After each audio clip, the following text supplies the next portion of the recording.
and happy Sunday. See, gbogbo wa lẹ́ẹ̀kan sí. Mo kí gbogbo wa pé a kú bójú ọjọ́ ṣe rí lọ́dọ̀ wa lọ́hùn. From wherever we're watching. And it is the Sunday, the 21st of January, as we continue our quest for self-determination, our rights, and our right must be respected. A very good afternoon and welcome once again.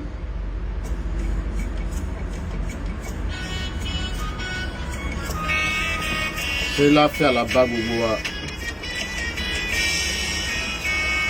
a very good afternoon.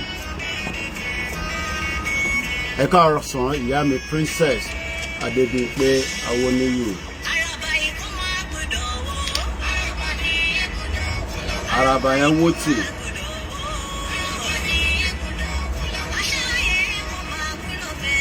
Once again, a very good afternoon.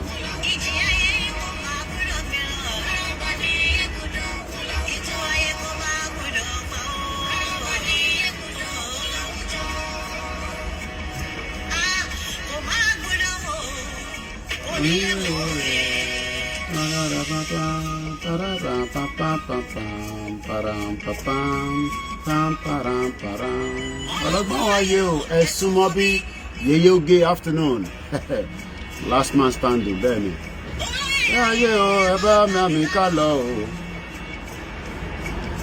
The weather is so beautiful.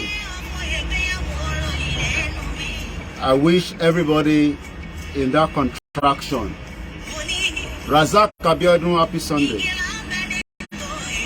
Igbowo. Toib, good morning. Isaac Koloko, good morning, good afternoon. Àdúrà wa máa gbà lágbára Ọlọ́run. Àwa la ní sí àgbẹ̀yìn, whether they like it or not. Nigeria gbọ́dọ̀ pín, ó ti di dandan. Ọlákúnlé, my namesake, akúpàdé àná lórí Twitter. Tó dàbà Hausa Fúlàní ìyọ̀yìn bọ́ ṣe ń pa wá. Tó dàbọ̀ ṣe ń pa wá. Ó jáwọ́ tì. Àtàndá Fawaz, Amauche, all the way in Italy. Oh, hey Biafra. Ìyá mi ọmọ Bọ́láńlé Beauty. Tony Ages, ẹ̀gbọ́n mi tó dáa. Hey, Papa, Mr. Penny, good afternoon. Bàbá mi Kúnlé Shita, mo kí yín. The weather is so beautiful. We are now in a full moon. And tó bá mọ̀, the world is revolving. Ayé fúnra rẹ̀ gan mì ṣìkìṣìkì. Honorable Sadiq, mo kí yín dáadáa.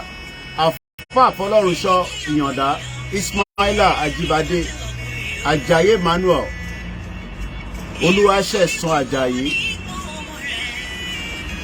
We are live on Koikimedia.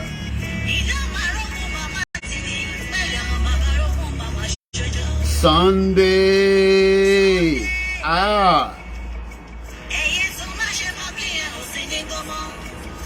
Whether they like it or not, Nigeria will break.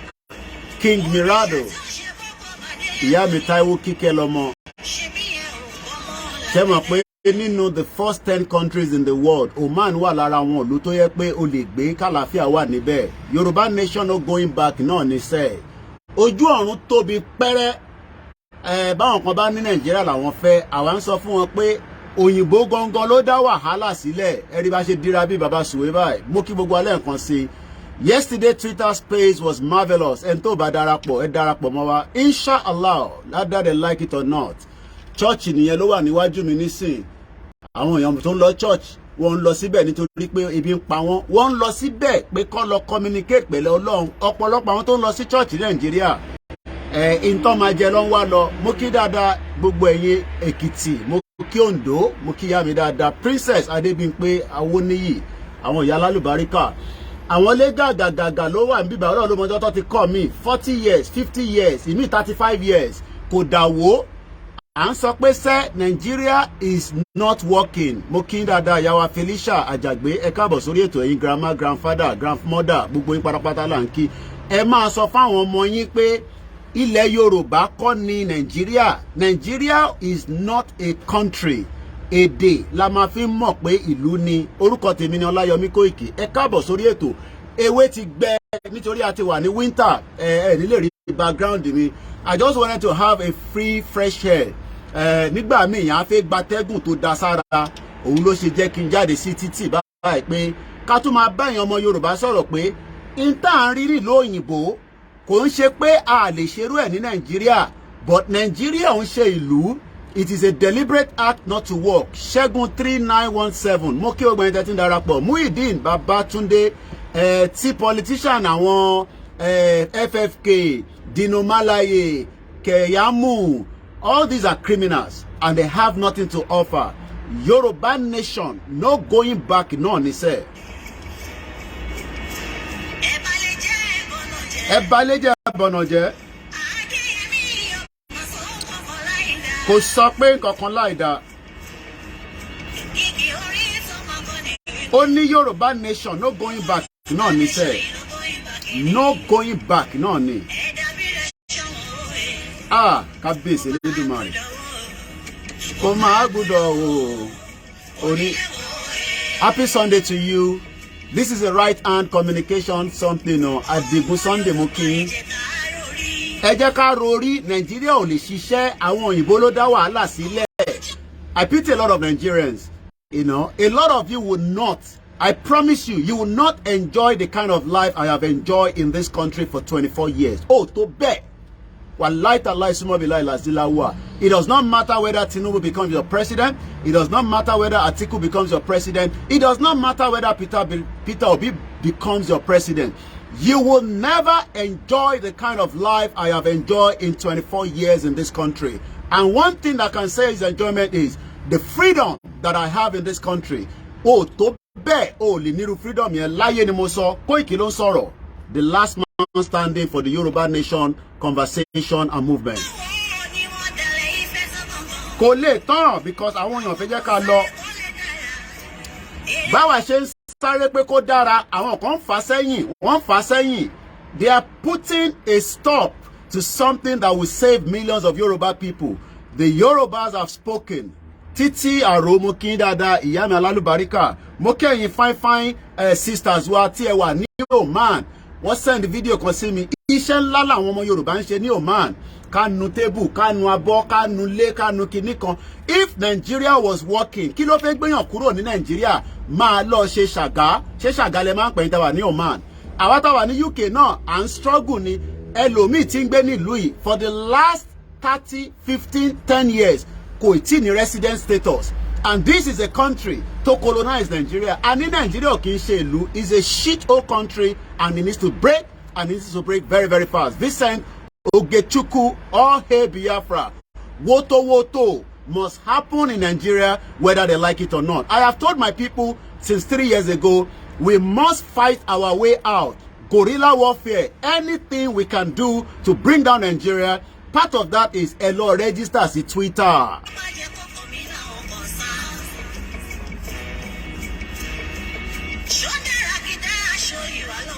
A very good afternoon once again and welcome.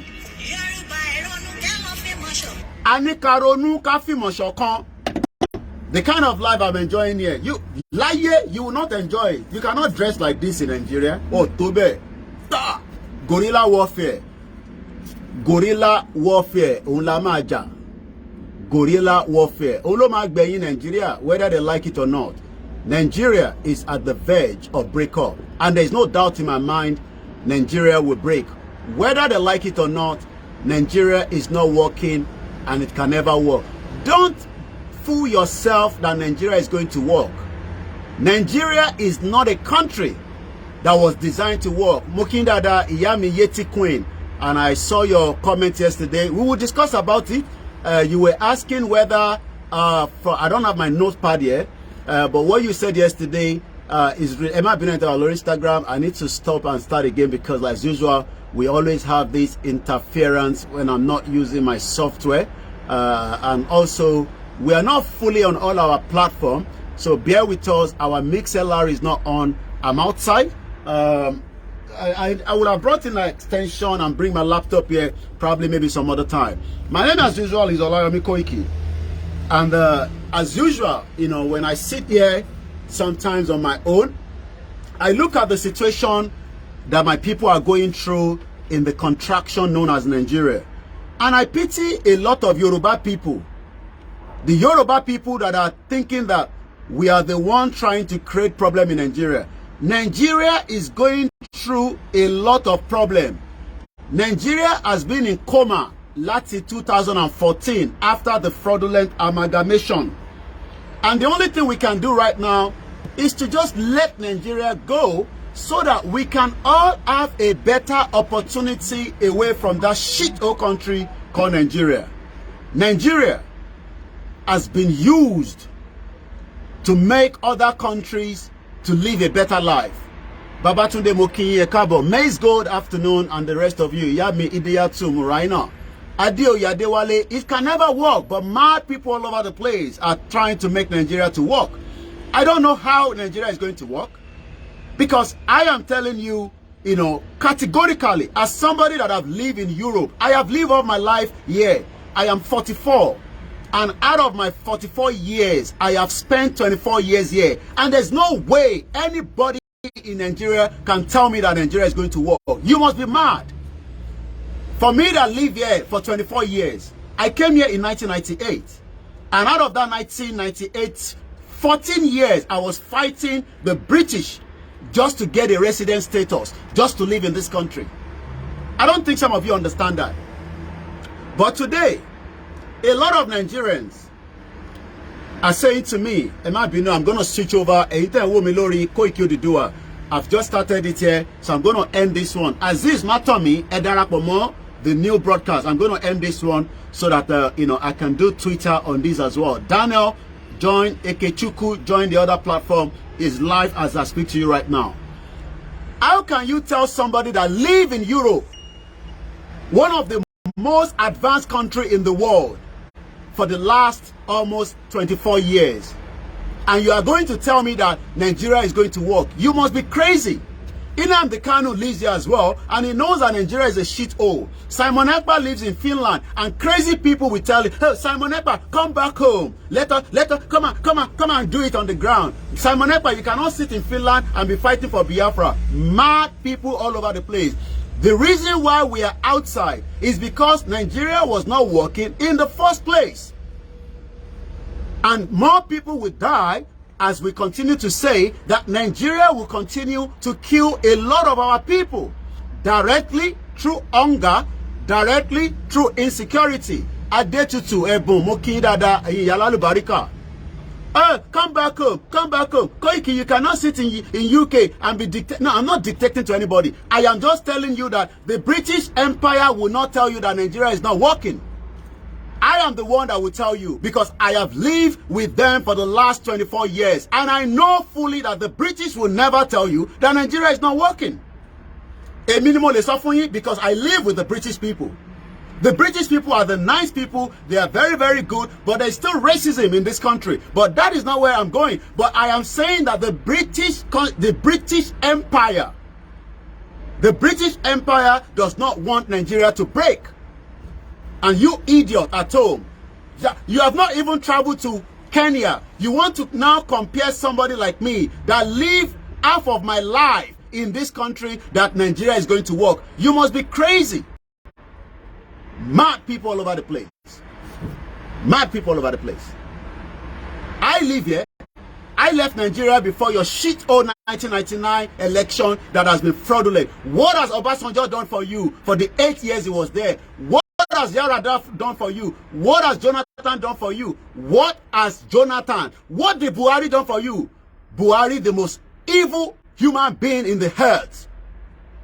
President Muhammadu Buhari is the most evil man that you can ever come across.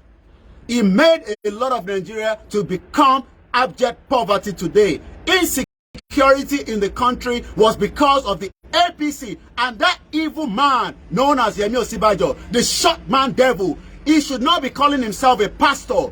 pastor, a ruger man that also killed Nigeria and killed the Yoruba people. I'm talking about Pastor Yemi Osibajo. And I'm just so ashamed that some of the churches cannot come out and speak the truth to your life. Evil people in Nigeria. Mad people all over the place. Thank you so much, Dennis. You think that I am the one that is mad. I am not mad. I live here for 24 years. My life has been much better. If anything happened now, I have enjoyed the best of my life. But I know that nothing is going to happen because I still have a long life to live. Your life will become shortened in Nigeria. Should you remain in Nigeria? Life for you, Mama Kuru. If you like, go and do 21 hours prayer, 21 fasting. You will die in Nigeria of hunger. You will all end up eating yourself one day. Because the economy of Nigeria is diminishing every blessed day. I pity a lot of Yoruba people and the Biafrans that are still thinking that Nigeria will work. I don't pity the Hausa people because the Hausa people are part of those that kept us away from the civilization that we should be competing with. Look at the world as beautiful as it is. Since I came here in 1998, there has been development going on a daily basis. Changes, cycle lane where people can ride on a bicycle. I have a bicycle here. Mad people all over the place. I want to compare me, Yomi Koiki of Koikimedia. My father was known very well in that Nigeria, and I can tell you he never participated in any politics. Mad people all over the place. I pity a lot of Yoruba people that live here. Your children will end up killing you one day because they'll be frustrated with the British system as we continue to go. There will be recession in this country. It's just a matter of time. Birmingham, imagine we cannot even have a black plaited hair in Birmingham. I thought Birmingham was a black community. Racism is still going on in Birmingham. Some of you living in Europe, your children will spit at you for not supporting the Yoruba nation cause. Some of them will end up killing you in the house because they'll be frustrated because their originality is not British. Mad people all over the place. Happy Sunday to those of you that have joined us. You think I am the one that have a problem? I don't have a problem.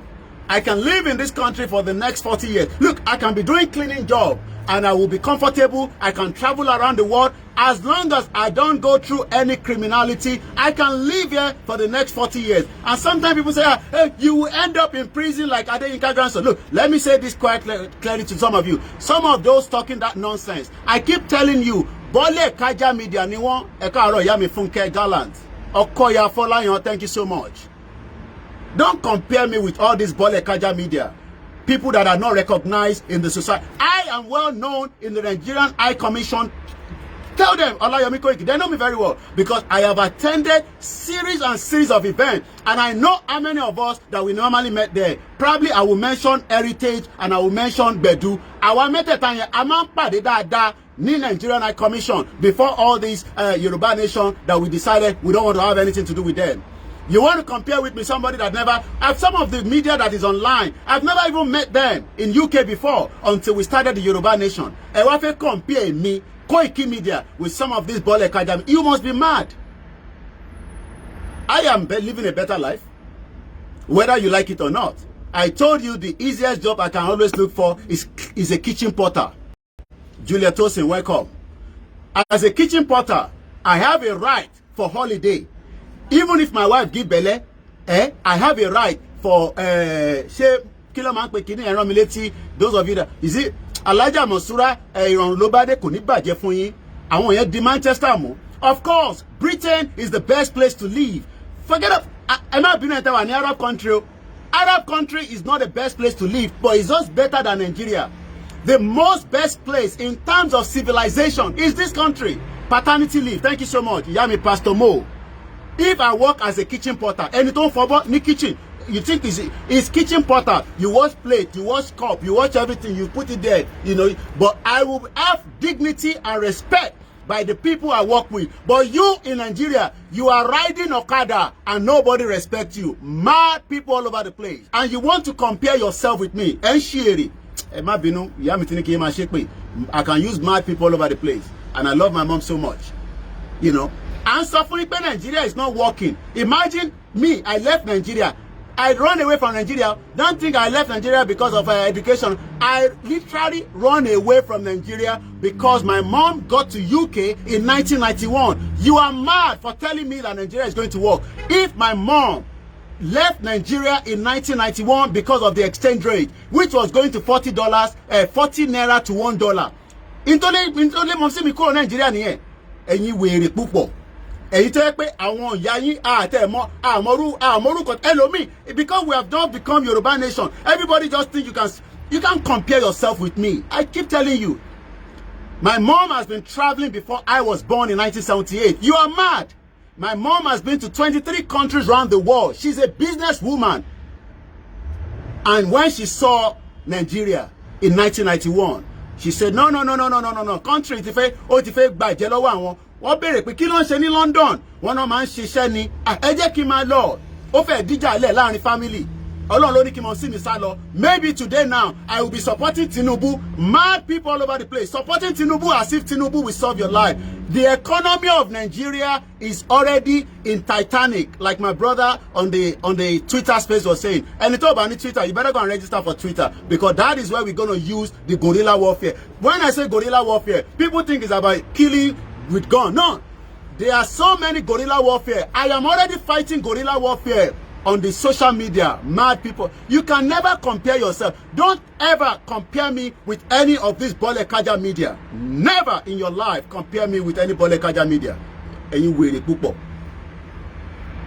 God bless the Queen and the UK government for giving me the opportunity to talk to you like this. Imagine UK government is giving me the opportunity, but the Nigerian citizen cannot have the same opportunity. We don't even know where Daddy Yatta is. Daddy Yatta is an activist.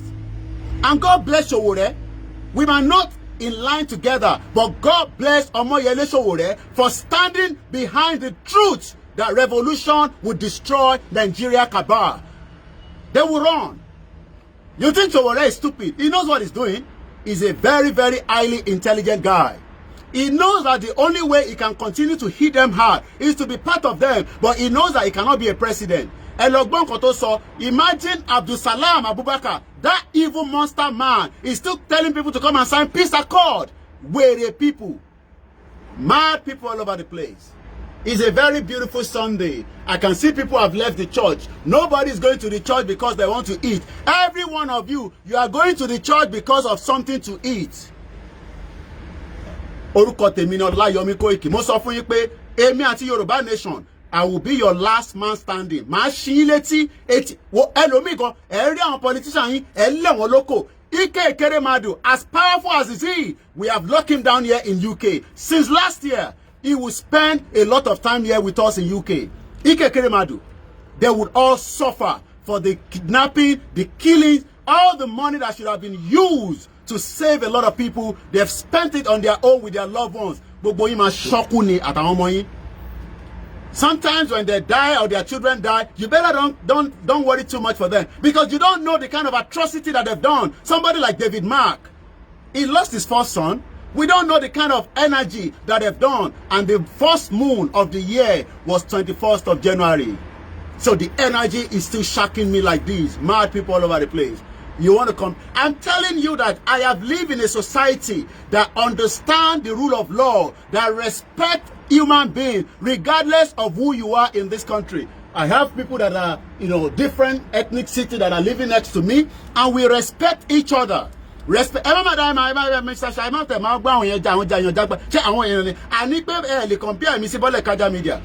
keep telling you, out of the 14 years after I was giving my status, it was written there, I do not have the right to public recourse. Do you know what that means?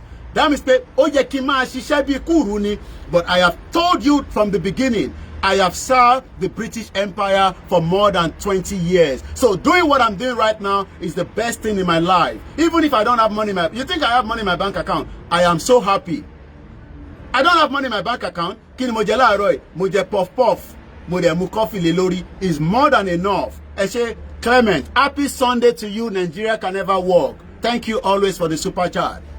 Hey, Koiki is on the Yoruba nation because he wants money. Some of you have never seen money. My mom lost $20,000 in UK at the Heathrow airport through traveler check. She got to Heathrow in the 80s and she could not feel, she didn't know where the money is.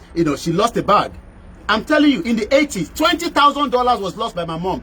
Some of you have never seen money before. So you think because we are doing Yoruba Nation is going to make me rich. It's going to make my life better. No, I want to make your life better. Mad people all over the place. You will never, never have the same opportunity I have until we break that shit old country. Oh, no, Twitter and Shiwa on. It's not paused. It's still ongoing. Once again, a very good afternoon and welcome. How many people love this, my beautiful glove? This is my glove. Oh. Imagine wearing this in that Nigerian situation. I love it, when my wife bought it for me. She knows I love everything camo. So every time my wife keep buying camo stuff for me. So when I got this one, like, wow, we're going to bring down Nigeria. Let me say something.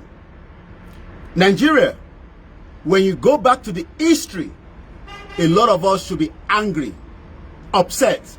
But we still have people that are excited. People like Reno. People like Dipo. There's a guy called Dipo. He's there in UK. Who is there again?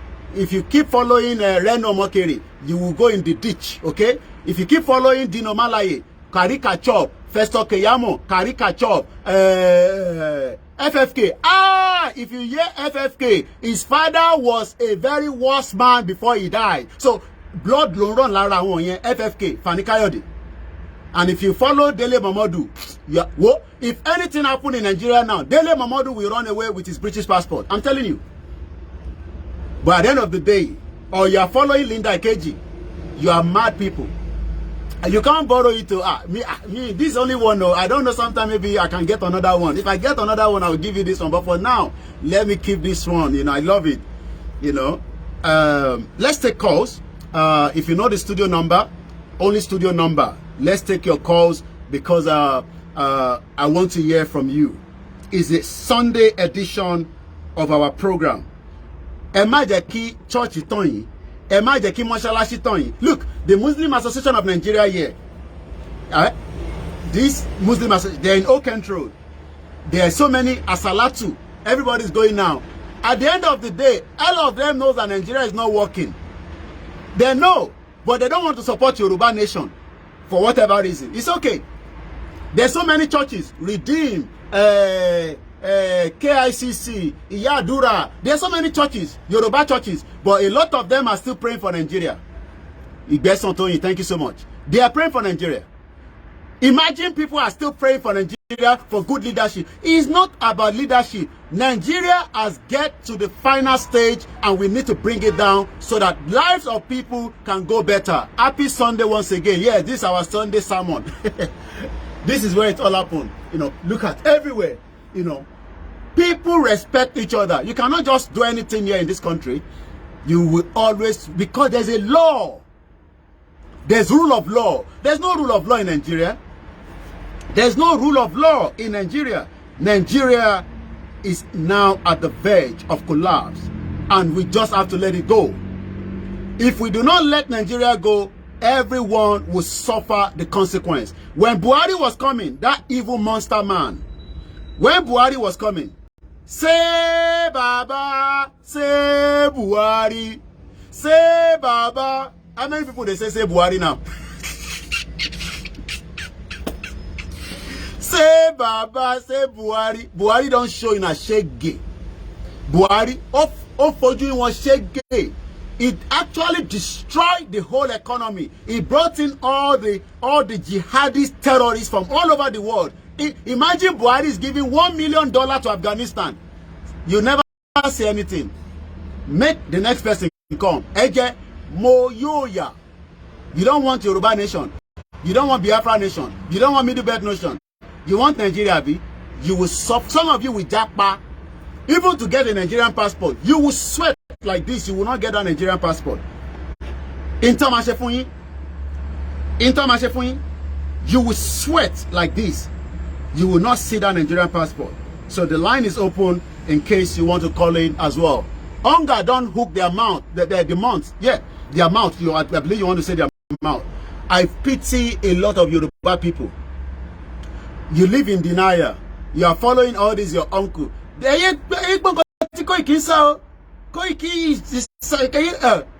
Look, those your uncle, their children, they are enjoying life here. You understand? And they are not coming to Nigeria anytime soon. Rather than come to Nigeria, they will take them to Disneyland.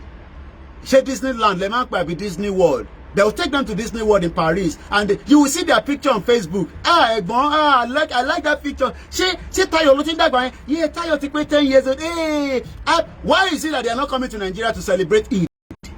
Why is the Yoruba people not coming to Nigeria to celebrate Christmas? Most of our youth are going to Ghana. They don't want to go to Nigeria because Nigeria has become a terrorist country. So most parents now say, where are you going on holiday? I'm going to, don't go Nigeria. Nigeria. You can go to Ghana. Most people are now going to Ghana. And some of you think because you listen to Wizkid is coming to London for a summer concert, very close to my location in Tottenham. He will meet me there. We will stage a protest outside. Because a lot of you, let me say, all these your children that are following all these artists, Burna Boy, OBO, and the rest of them, you better tell them that that is not the reality of Nigeria. It's good to listen to music, but the reality of Nigeria is these are just artists making money. And definitely, Ijaya, let me call Ijaya. He keeps calling me and we keep missing each other. Let me override. No. Okay, let's take the first caller. Ijaya, with me because each time we keep missing ourselves. Okay. I don't have my speaker. I have to buy another speaker because my speaker I've actually sent it to my Koikimedia team in Nigeria. So we need to buy another speaker. Support the media. Okay. Some people will say, Koiki asks for money all the time. You are mad. Media needs money to operate, okay? I keep telling you, don't let anybody fool you. Oh, we don't need money. Emma donate BBC Director General is making £500,000 every year, and BBC does not talk about Yoruba Nation. Ijaya pe ministry so mo fẹ́ bá yín sọ̀rọ̀ ká lè dá sọ̀rọ̀ program mi ẹ̀gbọ́n sókè yawa happy Sunday. Yes, happy Sunday sir. Ẹ̀gbọ́n ne ebi kan ṣe rí àwọn tó wà nílé ó dẹ̀ pé wọn mọ nǹkan tí ọ̀rọ̀ wọn. Welcome to the station one. Radio station. Tó bá pè tó bá ní wọ́n ní kasha fún wa ní good leadership. Àwọn èèyàn mi mọ̀ kan tó ń ṣe àwọn èèyàn táwọn èèyàn ò jókòó wọn ronú ego òkè wò ẹni tó tiẹ̀ ń bọ̀ tó fẹ́ wá ṣe olórí ilé wọn lórí níní location 410 constitution wo ló wà nílẹ̀ constitution táwọn èèyàn ti ń complain nípa constitution wo ni tó bá di next month ní ìlú tí mo wà yìí wọ́n like India torí wípé nígbà táwọn náà ò ní kọ̀ọ̀kan àwọn náà ti wà ní ipò tí wọ́n ti jẹ́ pé àwọn náà ò ní ẹni tí ló jẹ́ pé jẹ́ jáde ní ọ̀dọ̀ wọn ló jẹ́ pé àwọn India yìí ló gbà àwọn mọ́ra wọ́n lọ sí India tó lọ ṣe everything tó bá di next month wọ́n máa pé 61 years tí wọ́n ti gba jíjà òmìnira tó jàjà òmìnira torí ta bá sọ fáwọn èèyàn bí ọpọlọ àwọn èèyàn ti dọ́ta ni wọn ò mọ ìtumọ̀ wípé ká gba òmìnira. People don't know the meaning of freedom. They think freedom is having Tinubu as a president, having Peter Obi as a president, having Atiku as a president. No, that's not freedom. I told you that the freedom I've enjoyed in this country in 24 years, you have never tasted as such freedom. And part of the freedom is what we are doing right now. Ìlú tí mo wà yìí wọ́n jà ní wọ́n para wọn pa àwọn èèyàn kó tó di pé wọ́n gba òmìnira wọn. Wọ́n jà àwọn tó jẹ́ pé wọ́n sọ pé ibi tó bẹ̀rẹ̀ àwọn èèyàn sí nígbà tó ń jà òmìnira wọ́n jà kó tó di pé wọ́n gbara wọn sílẹ̀ ni. Ìlú yẹn lẹ́bí bọ́dé ń sáwà yìí a ní pé káwọn ti tiwa a ní pé wọ́n jà kan wọ́n jẹ́ kó gbara wọn sílẹ̀. Wọ́n yé jẹ́ àwọn wèrè politician tó jẹ́ pé wọ́n kàn fi ṣíbí kó wa lómi ọgbẹ̀ tó jẹ́ pé kò sí kankan tó fẹ́ ṣe fún wa. Even monster politician. Lórí Facebook tó ń jà fáwọn politician yẹn nítorí pé wọ́n ti ní position tó jẹ́ pé wọ́n máa fi wọ́n sí táwọn people yẹn bá dé. Wọ́n tẹ̀lé fi ìṣẹ́rí gbogbo wọn kọ́ ló máa fi sí position gan sef. ẹlòmíì ò ní rí nǹkankan because ọ̀kadà tó rà fún wọn, you will end up die on a motor accident and there's no medical. If I fall down from here now, I bet you 10 minutes there will be ambulance, there will be everything, even there will be helicopter just to come. If I decide that I fall down like this now, helicopter, they will not even say that, why do you fall down? Mad people all over the place. December last December. Ọ̀rẹ́ mi ta jọ ṣe bí ọmọ Ghana ni. Ṣé ti ẹ̀yin passport ẹ̀ ti fẹ́ expire? Ó wá lọ sí embassy wọn. Bó ṣe lọ sí embassy, ó lọ ṣe registration, ó fill the form, ó ṣe everything. Wọ́n ti pè nísìnyí, wọ́n ti pè kò tí pé month. Kò tí pé month tó ṣe passport. Wọ́n ti pè nísìnyí pé passport ẹ̀ ti ready pé kó wá gbà. Èló ni wọ́n ṣe passport fún wọn? 10 years passport ni wọ́n ṣe fún wọn ní Ghana. Kò pé month ibẹ̀ ni láti last year going to 8 months 9 months láti fẹ́ ṣe passport níbi táwa ní passport ṣe o. Lọ́ni ká lọ máa ṣe registration. Mo ti ṣe registration ní UK o máa tún bribe wọn ni. You have to bribe to get a Nigerian passport. You have to bribe up to £150 before you can get in. After all the money that you have paid, you still have to bribe £150. Sokojade, let the High Commissioner, is a Yoruba man there, let him come out and debunk what I'm saying.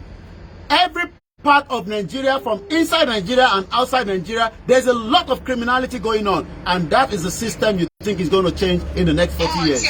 Mad people all over the place. Okay.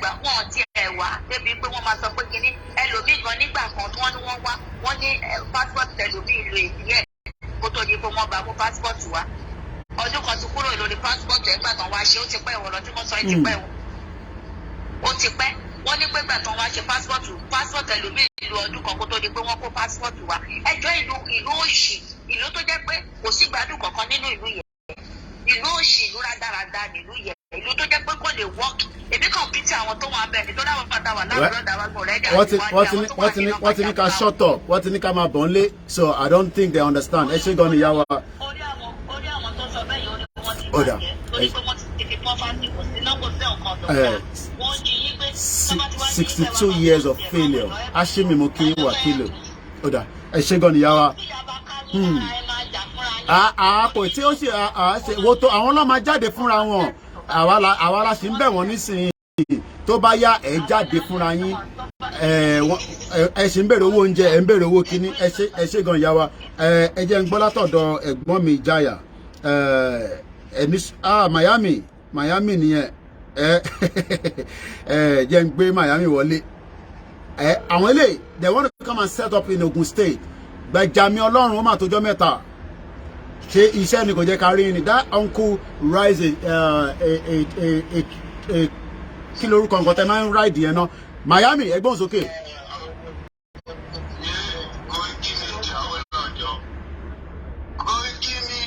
Kò pé méjì, any other one is a counterfeit.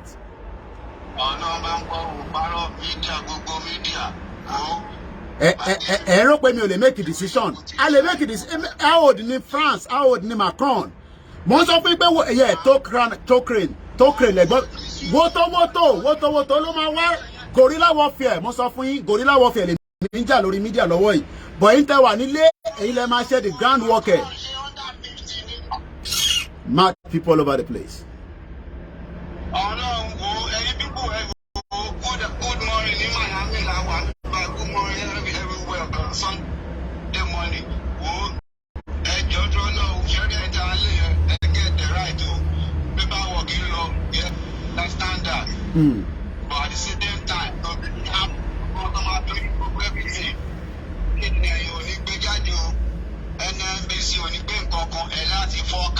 Bẹ́ẹ̀ni. Bẹ́ẹ̀ni, mo kí ara ìyàwó títí láyọ̀ Fáròǹdé ẹ̀káàbọ̀ mà.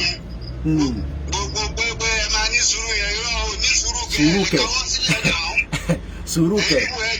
Wọ́n pa wá lójoojúmọ́ wọ́n ní kẹ́ ní sùúrù. Wọ́n pa wá with star.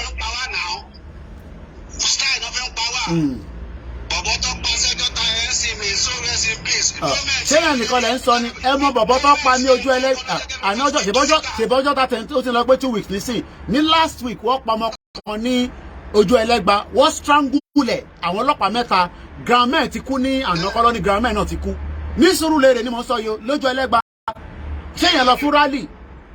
A 25-year-old Yoruba boy was strangled to death by 3 policemen in Lagos State.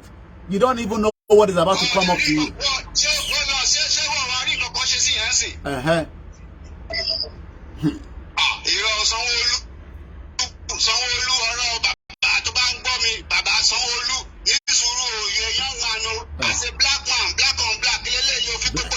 Black on black ni, bẹ́ẹ̀ni. Yeah. Happy Sunday. Ajayi Atoni, happy Sunday. Bẹ́ẹ̀ni.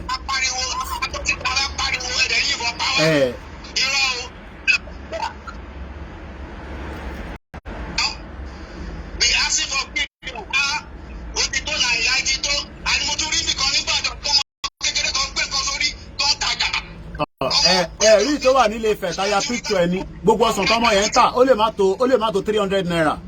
Èèyàn kan ní family mi concern message lánàá mo ní kílódé tí mo gẹ́tẹ̀ lórí phone ó lóun ò ní data ó ṣẹ̀ra data 50 naira data ló ṣẹ̀ra lálẹ́ àná.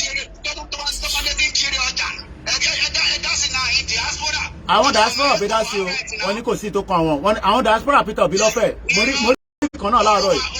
When I'm supporting Peter Obi láti London, I can't believe that.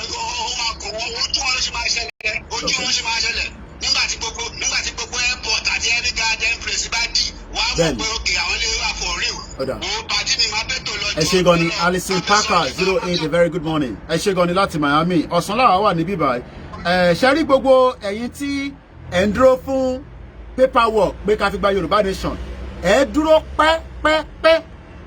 You will wait till thy kingdom come.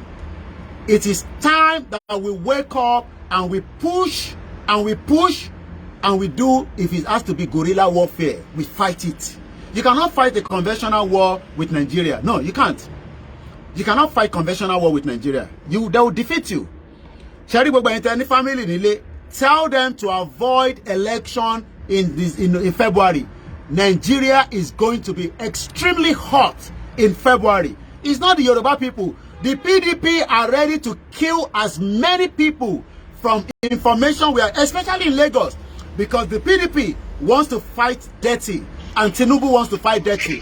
Avoid election in 2023, February 25th. Avoid the polling unit. I'm going to start talking about that from next week. Intelligence report is coming that both PDP and APC are ready to kill each other at the polling unit. Ẹ̀yin ọmọ Yorùbá, don't get involved by going into that polling unit. There will be a lot of killings by intelligence report. I'm going to be discussing that more in the live broadcast later on from next week. Get away from the polling unit. I have with me now my very own bishop. This man does not just do the talking. He's always calling us. He was at Ile-Ife, all the way from Lagos. Some of you, Yonkan did a 90 days prayer from October last year. They traveled to Ile-Ife. We promoted it in advance. Some people will say, lowo, send the moto siwa, Tobaya, Boboama Bosoju Titi, guerrilla warfare, in Koma Baje. Emma one Johnny Louis, Emma Binu Bishop.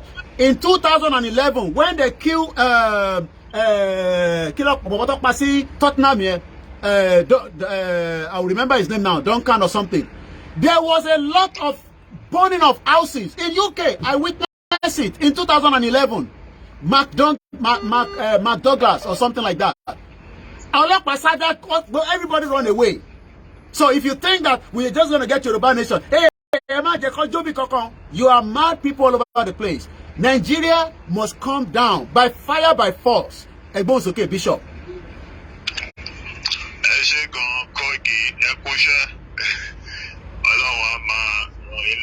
Àmín.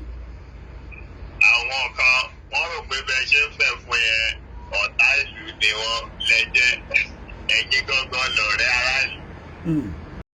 Nítorí lẹ́fọ̀ mi èmi á ní wípé ọmọ Yorùbá tó fẹ́ lọ dìbò ẹ kó máa lọ síbẹ̀. Wọn ò ní kọ́ya láyà ẹ̀ ó tiẹ̀ tó dọjọ́ ìbò ẹ ti gbogbo oil pipe yẹn láti Niger Delta gbogbo ẹ̀ ló máa lànà. Nigeria will burn down from head to toe. Wọ́n sọ fún yín ẹrù pé eré náà ṣe. Òpèrè tó wà diaspora ó lọ́wọ́ ọmọ Yorùbá ó lóun fẹ́ vote fún tani. Nǹkan tèmi kàn fẹ́ sọ ni ẹ jọ̀ọ́ ẹ bá mi bẹ̀ àwọn ọmọ Yorùbá diaspora or inside tí gbogbo ẹ bá ti dìgò bẹ́ kọ́ má bẹ̀bẹ̀ fún anybody o. Má sọ wípé àwọn ọmọ ẹnìkan ẹ má ṣe ẹ̀yàn wa ní bàbá wa ní kinní kan ṣòrí ọmọ á mú wọn náà kò ní ṣe ibikíbi tó bá ti sọ ìsọkúsọ yẹn ọmọ á visit yẹn. So people should be warned now. Kì í ṣọ̀rọ̀ wípé Yorùbá fẹ́ lọ. It is programmed and it is time to if Yoruba keep quiet what will happen will happen. Nigeria lana. Ben. That thing that you call the election is just a trap for the real rat catch. The real explosion will take place before the election. You better warn yourself.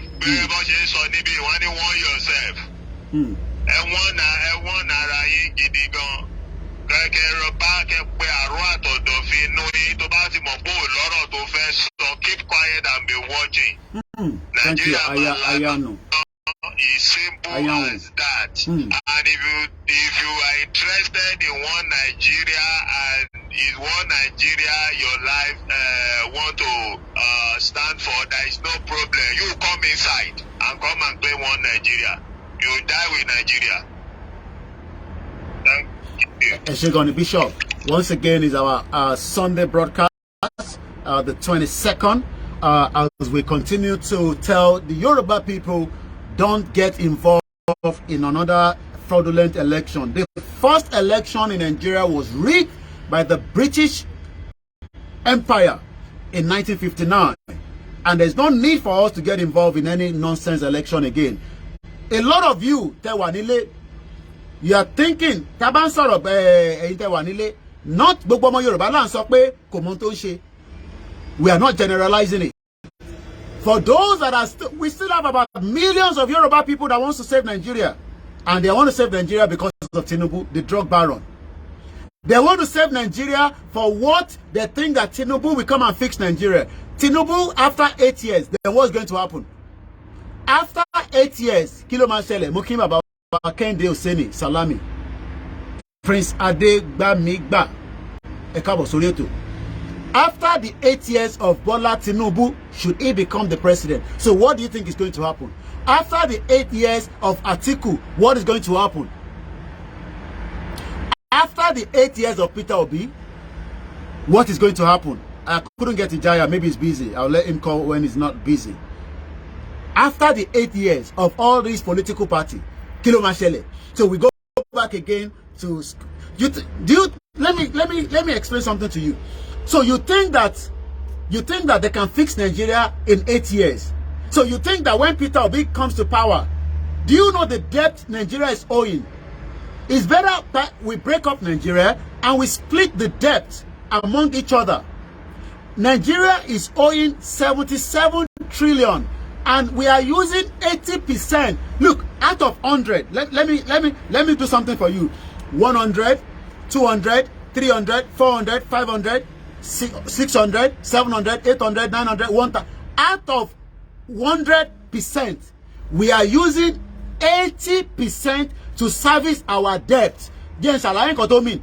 Ìdí tó ṣe lówó lọ́wọ́ ni pé à ń lo 80% of the income tó ń wọ Nigeria from the crude oil sales and all the sales from different parts. We are using that to service the debt. Do you think that they can fix that in 8 years? Do you think that they can do anything in 8 years? Stop fooling yourself. Nigeria is not the country you think anymore. Nigeria is already hit the Titanic and it is time we bring it down. If it has to be guerrilla warfare, we will do so, and part of the guerrilla warfare is what we are doing already on the social media. But the ground war is more needed by those of you at home.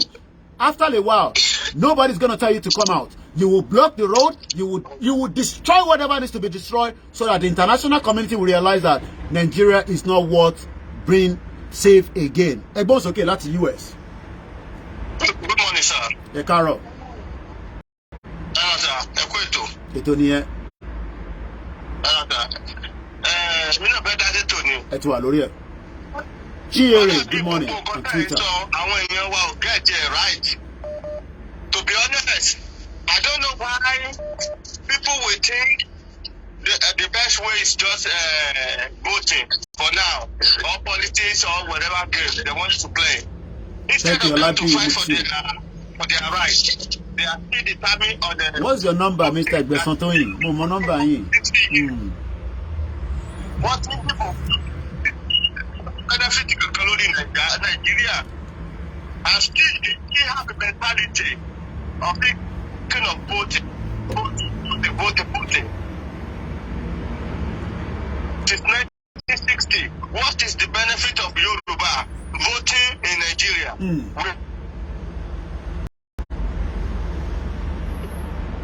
Sufferness and whatever happened in Nigeria to Yorubas, kidnapping, raping, whatever they do to them, and still yes, they have a mentality again. Ẹ̀gbọ́n mi, even actually, I'm really pushing. Ẹ̀gbọ́n mi, I think I'm really pushing the analysis of this. Ẹ̀gbọ́n mi, ẹ̀gbọ́n mi, we always talk about kidnapping, the rape. No, it's more than that. The economy of Nigeria is zero. Ṣé gbogbo kidnapping here is just a minor of our problem, because we always talk about they are raping our people in the farm. The economy of Nigeria is completely zero. According to the IMF, World Bank, we are using 80% out of 100 to service the debt of Nigeria. And you think that any of the political party can save it in 8 years? Hey, Ọlọ́run ọba. Hey. Nobody can save Nigeria. Nobody. Oh my God. Jesus Christ came from heaven to go and Mr. Shegun Rokisu, Emma Bino, we love you, my brother. Thank you so much. It's more than a solution for now. The only thing is our people to use their brain to fight for freedom. It's like our people are scared. Too much scared. That's the reason why you see them and our youth. Our youth that are supposed to rise up and fight for their right. Ẹ̀yin youth ẹ má bínú ẹ̀gbọ́n mi. Ẹ̀yin youth níríṣẹ́ kò ń ṣe pé kò sí bẹ́ẹ̀ ṣe fẹ́ ríṣẹ́ kò síṣẹ́ ní Nàìjíríà, because Nigeria is not producing anything. We are running a lost country. Every day ni loss in lọ nínú Nigeria. Every day. Ẹ̀gbọ́n mi Gbẹ̀du ṣe nọ́mbà tẹ́ pé ẹ fẹ́ lo gbójú wọlé nìyẹn ṣe fẹ́ dá sí ni. Hold on. Ẹ máa sọ̀rọ̀ lọ ẹni tó pè láti US. Ẹ̀yin hold on síbẹ̀ ẹ ti lo gbójú wọlé láti nọ́mbà táwọn èèyàn mọ̀. Hold on síbẹ̀ Ẹ̀gbọ́n mi Gbẹ̀du.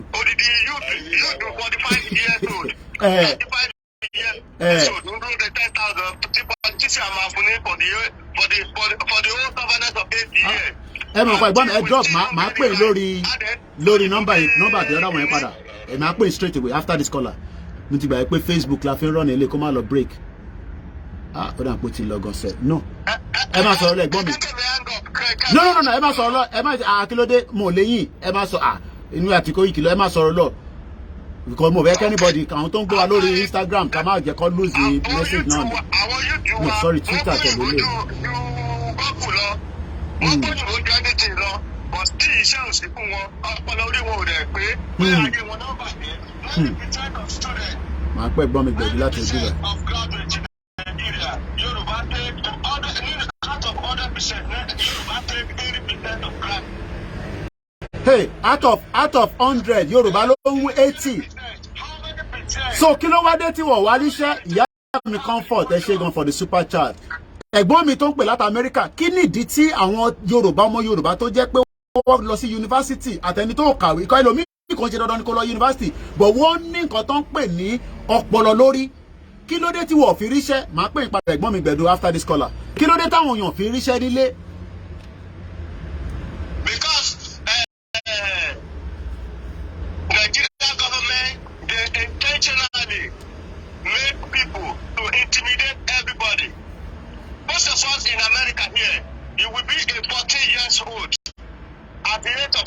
years old, you can have a job.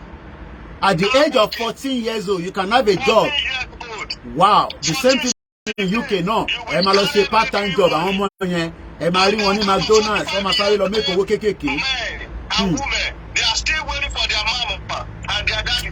Kò ní bàjẹ́ fún Azeez láti Miami, mo ti rí cash out tó fi ránṣẹ́. I love you so much.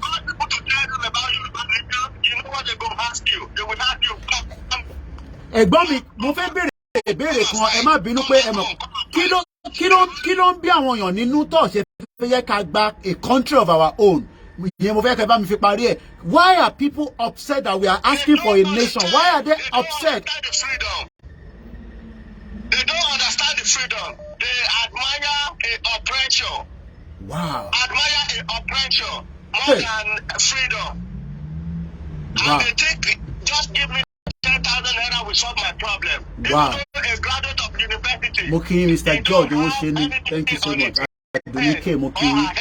To take right, to know that 10,000 is not the solution. But over 8 years for the rest of 8 years. Okay, agree. Àwọn tó wà lẹ́nu yẹn. What about the diaspora that does not want to have a? I still saw it. I mean, I cannot name him, but he's a guy I love so much. He's a DJ here, and I saw him sending me a video. He said, "Go and support Peter Obi," and I'm thinking, Ọmọ Yorùbá.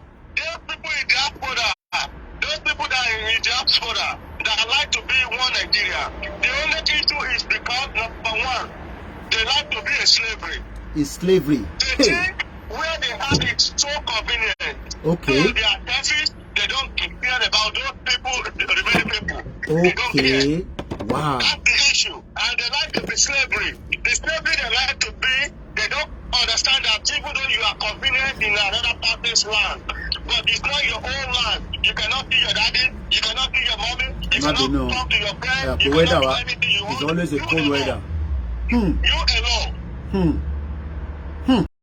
It's not a freedom. That only one is not a freedom for anyone. But our people in diaspora, most of them are I can say they're retarded. Retarded. They think wrong. Falana Muyiwa mo kí yín, Ìjayà once again mo kí yín ẹ̀gbọ́n mi. It's a mentality.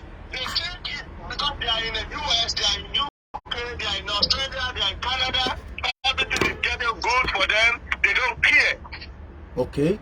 They don't care. Hey. So that's the issue. Why? Nígbà tí mo rí bọ̀bọ́ ẹ̀ mo fẹ́ dárúkọ ẹ̀. I was shocked when he sent me the video this morning that àwọn ọmọ pé Nigeria ọ̀dà I'm now supporting Peter Obi. Kábíyèsí Elédùmarè ọmọ Yorùbá ẹ ṣé gan-an ẹ̀gbọ́n mi ẹ fẹ́ sọ nǹkan sí yẹ.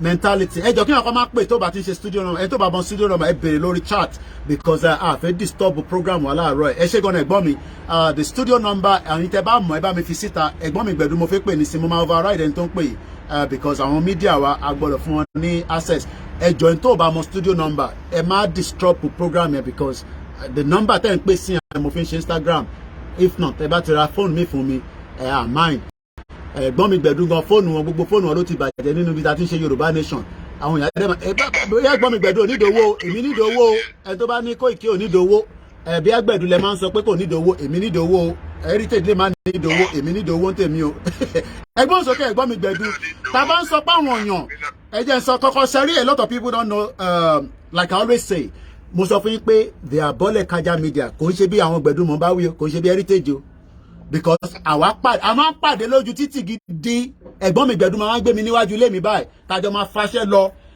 ẹ̀gbọ́n mi heritage the same thing tá bá sọ pé Nigerian High Commission pé à ń rí àwọn èèyàn yàtọ̀ sáwọn obìnrin wa kọ̀ọ̀kan náà èmi Gbẹ̀du àti heritage a máa ń lọ sí Nigerian High Commission nísìnyí wọ́n welcome wa mọ́ because a ti ń ṣe Yorùbá nation a dẹ̀ ti gba kámú ẹ̀gbọ́n mi Gbẹ̀du happy Sunday màá fún yín láyè ẹgbọ́n òsókè ẹ jẹ́ ká tún bá àwọn ọmọ Yorùbá sọ̀rọ̀ láàárọ̀ yìí kí ni nǹkan tó ń ṣẹlẹ̀ gangan Yorùbá nation gbogbo ẹ̀ ẹgbọ́n òsókè èmi ti wọ glove mi sọ́wọ́ ìyàwó mi tẹ̀ ní ṣé mo ṣọ́ pé ta mo ti fẹ́ ṣe mo ní ti bá ti múra dáadáa kí ló tún kù mo kí ìyá Oòduà mo kí ẹgbọ́n òsókè ẹgbọ́n mi Gbẹ̀du mo gbọ́ rí.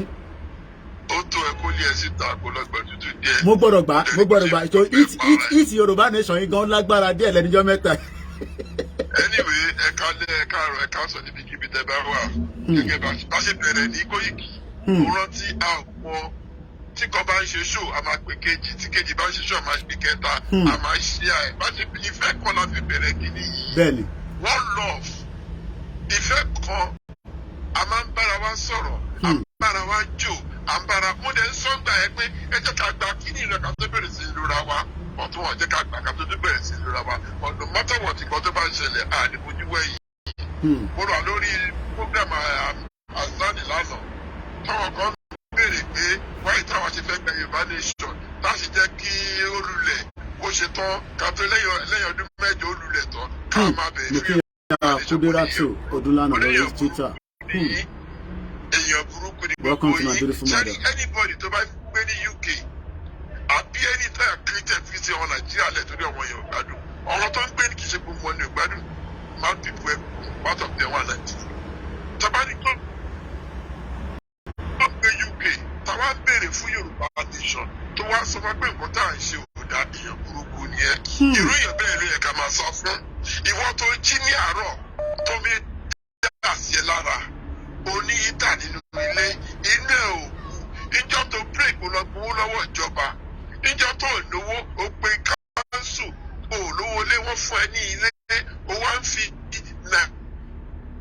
Nàìjíríà wé ibi àwa tá à ń ṣiṣẹ́ yìí àkànṣe ní kò pè wá àbúrò kò pè wá ní Koiki àsìkò politics láwa yìí má ti ra mọ́tò tuntun mi Bẹ́ẹ̀ni. bí bàtà sí APC bàtà sí PDP àtúndínlé bọ̀ lẹ́gbẹ̀ẹ́ bọ́tà àlè bá wọn ṣiṣẹ́ àwa tí wàá ṣe ọ̀rọ̀ kan tí wàá ń daṣẹ́ wa rú ọlọ́mọ wa o ọlọ́run wà fún ọ̀tọ́ ń bè lọ́wọ́ wa pé kí ni ìtàn fi gbẹ́ fẹ́ gba Yorùbá nation kọ́ tó bá yẹ Yorùbá jẹ́ pátápátá ṣé wọ́n ní ìgbà tó bá bẹ̀rẹ̀ sí announce Fúlàní Yorùbá kí ara yín tó wálẹ̀ àbí wọ́n ríran ni ṣé ẹ̀yin ò rí bó ṣe ń lo rárá ń tì í rè ìgbà tí Fúlàní Yorùbá bá dé tó sọ fún mi pé Fúlàní lókè Yorùbá sálẹ̀ ẹ̀rọ bó ṣe ń pín ohun títí wa property títí wa tó ṣe ń fira wọn sí òkè wọn lọ sí airport wa Fúlàní ló wà bẹ́ẹ̀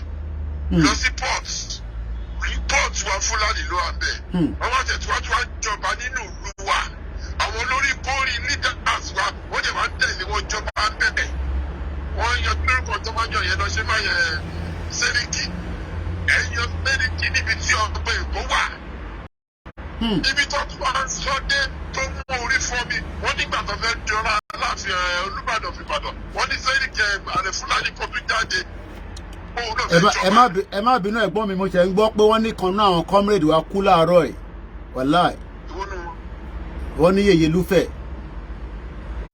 Mrs. Abiodun Taiwo wàláì Yèyé Lúfẹ̀ wọn náà kú ni wàláì lára àwọn comrade wa gidi dẹ̀ ni. àmì ara tá à ń sọ náà ni kábíyèsí Elédùmarè ẹ̀gbọ́n òsókè máa sọ̀rọ̀ lọ ẹ̀gbọ́n mi. ọ̀sẹ̀ sọ̀rọ̀ wọ́n ní wọ́n tú nígbà tó fẹ́ jọ lọ tó fẹ́ jẹ Olúbàdàn wọ́n lẹ́nu kọjá ní ọmọ ẹ̀ fún. àfìgbà tí bàbá olùgbé sọ̀rọ̀. ẹ máa sọ̀rọ̀ lọ ẹ̀gbọ́n mi ẹ máa sọ̀rọ̀ lọ. kí làwọn ní òní gbà tán.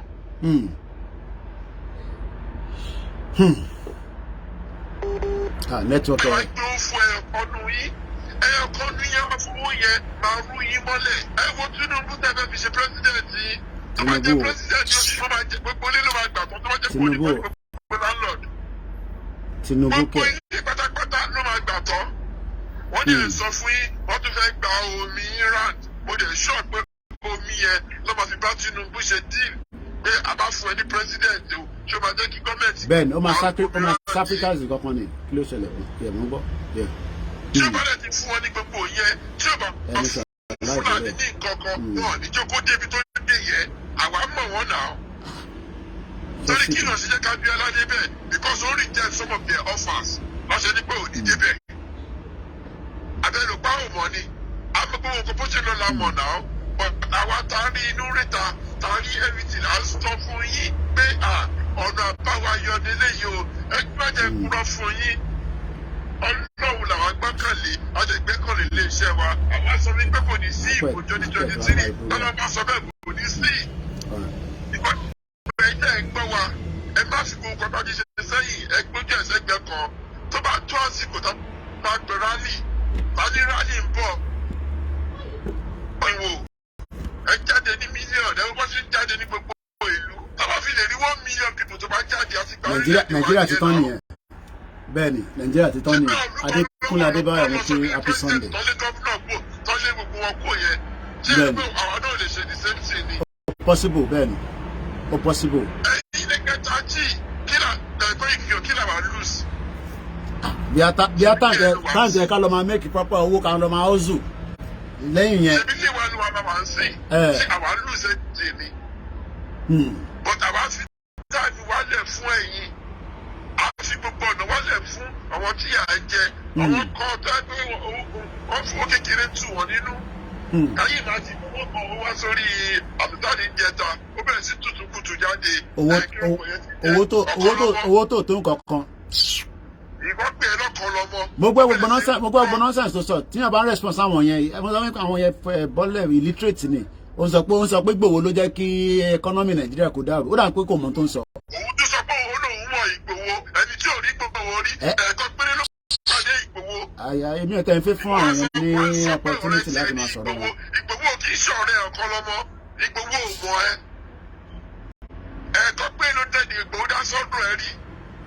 Nigeria economy ò grow láti 2015 ó kàn grow by 1% láti 2015 Nigeria economy ò grow rárá only growth of 1% péré for 8 years. okay Koiki, look at this ọkàn lọmọ ẹnìkan fún ní owó olùrànmọ́ ń kówó fún ó ra first class ticket nítorí ẹ̀ ó fẹ́ dé. Thank you so much Sami Tọ́pẹ́.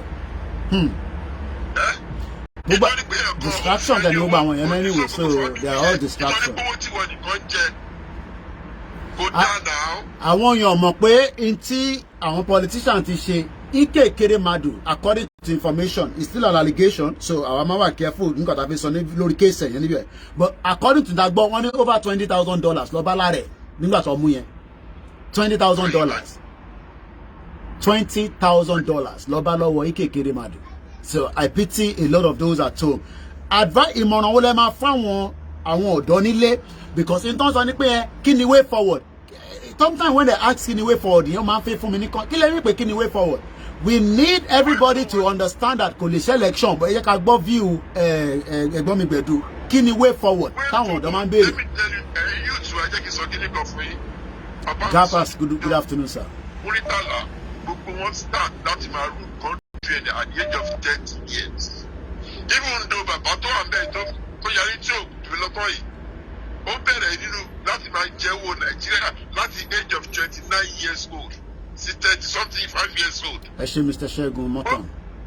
gbogbo àwọn leaders wọ̀nyẹn they take over their country since youth. So you too as a youth you need to stand up for yourself and come and take your country out from their house. wọ́n jẹ́ pé Ìgbò ní ẹ lọ gba Biafra ẹ ó jẹ́ Yorùbá ní ẹ wọ́n gba Yorùbá land come forward we will use you as a leader. ẹ̀jẹ̀ ń pè lórí normal number ní kílẹ̀ máa ń ṣàwọn ọ̀dọ́ kan gbọ́ pé kàn kọ́ yí pè lórí. and you work with your people and take over your country back it's your country ọmọdé mélòó wa àwọn máa di 50. àbí ẹnì kọ́kọ́ ló kú lẹ́nu yìí sí. bẹ́ẹ̀ni tálẹ́mẹ̀ tó máa kọ̀ lọ́la. wàláì mo ṣe kódà yára ọ sì dúpẹ́ lọ́wọ́ mi ní last week kan tó send audio bí kan mo ní kọ́ send kankan sí wọn tó dẹ̀ confam ẹ̀ òun mọ̀ ń béèrè pé ṣọ́ọ̀ṣì kìíní sí ni tọmọ ẹni pé bí ó rẹ̀ wọ́n sílẹ̀ sára díẹ̀ ara tá à ń sọ ni we're not gonna be here forever ìyá ẹ̀ gbìyànjú tó bá níyàn gbìyànjú nínú ìrìn àjò Yorùbá nation Mrs. Abiodun Taiwo ni mo ń sọ vieta ìbáyìí tó bá ti gbọ̀wọ́ náà kú ní mọ̀mọ́ bí alánà lọ́kù àbílẹ̀ ni. You know, but the message just got to our to my team, and if probably these are picture there, that's the information I got. Just about less than 20 minutes. Mo kàn rí tó scroll wá sórí Koikimedia àwọn team wa. Wàhálà tí a yìí kò sí rally tí kò ń tẹ̀lé wọn lọ. Wàhálà látẹ̀kọ̀ kò tí ì sí rally náà Mrs. Abiodun Taiwo. Àràǹtà sọ nìyẹn. We are not gonna be here forever. In táwọn ṣe nísìn la máa fi sọ̀rọ̀. Very very hardworking woman in Yorùbá nation. Ìyẹn kan á sọ pé àwọn obìnrin kan ṣiṣẹ́. Ṣé àwọn ilé la máa sọ pé wọ́n ṣiṣẹ́? Very very hardworking.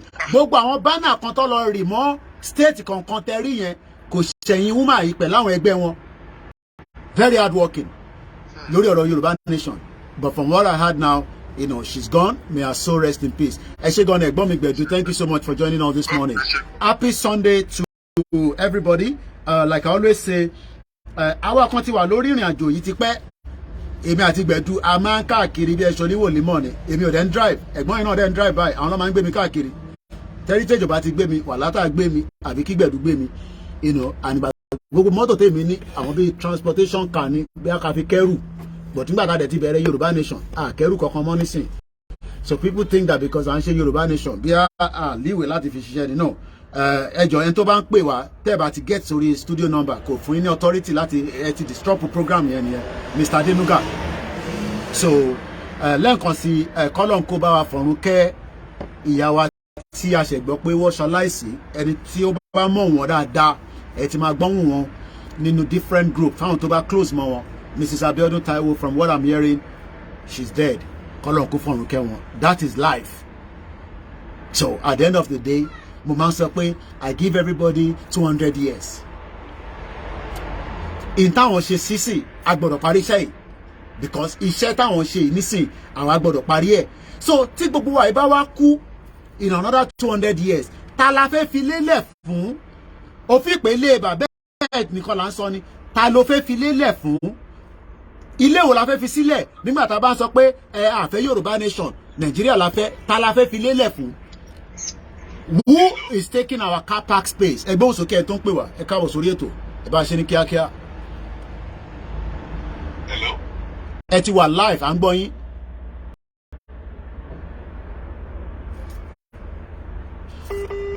Àwọn kọ́ọ̀lù Nàìjíríà tí network. Ẹni kí ni? Orúkọ mi ni Lord Ọ̀kọ́láwọn Peter. Ẹ ti wà live lórí program à ń gbọ́ yín. Mi ń pè láti Nàìjíríà láti. Ẹ̀gbọ́n òsókè sà. Mr. Femi Kayode láti US, number 10 pé yẹn kọ́ ni studio number and you are actually disturbing the broadcast continuously. Please, the studio number by now, everybody should know it offered or you should have saved it. Because bẹ́ẹ̀ ṣe ń pè yẹn ẹ̀ ń disturb program yẹn. Ẹ̀gbọ́n òsókè láti ẹ̀kọ́ à ń gbọ́ yín.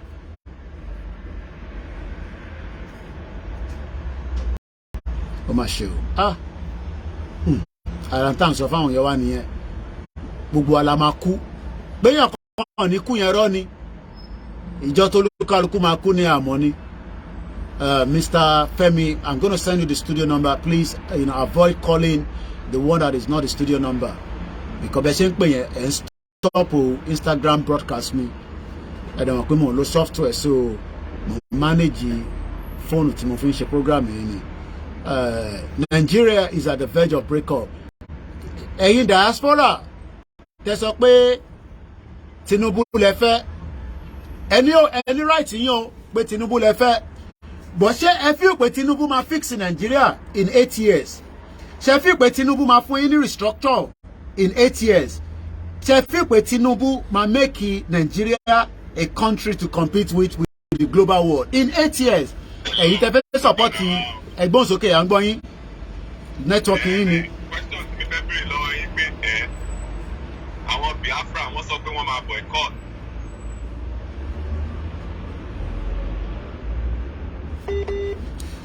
Problem network in Nigeria ni and this is Lagos ẹni tó ń pè láti Lagos tí network rí báyìí ẹ lè imagine ẹni tó wà ní Ìlọrin tó wà ní Kwara Londo tó wà ní Èkìtì lọ́ṣun Lagos lẹ́ni tí ń pè o and we cannot even have a proper communication.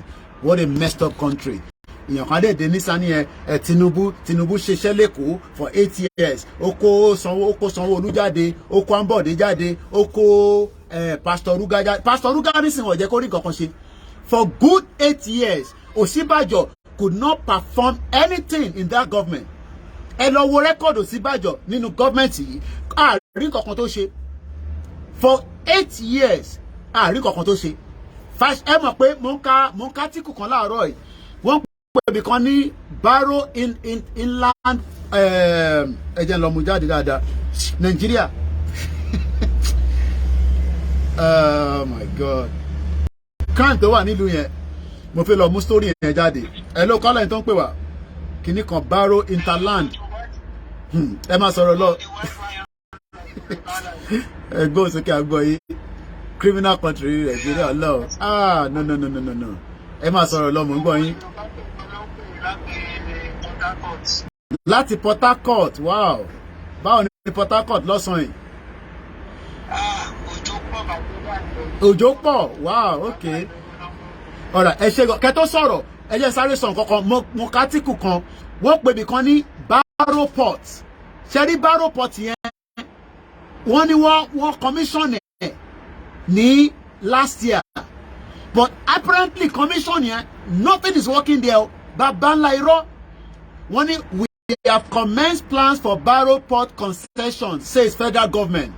The federal government says it has commenced process to concession barrow port in Niger State. So mo wá lọ ka story yẹn wọ́n wá ní Amechi deceive Buhari ó kàn fi gbowó jáde. The amount of money tó wà lọ́wọ́ àwọn politician yẹn tí a bá stop Nigeria owó yẹn máa pọ̀ sí in another 8 years and they will be more powerful and èyí tẹ̀ wá ń lé irú àwa ní sìnkú sínkà tó lè fi wá ṣe but èyí tẹ̀ wá ń lé ẹ jẹ́ mo yóò yà ẹgbọ́n òsókè tó ń pè wá ẹ má bínú.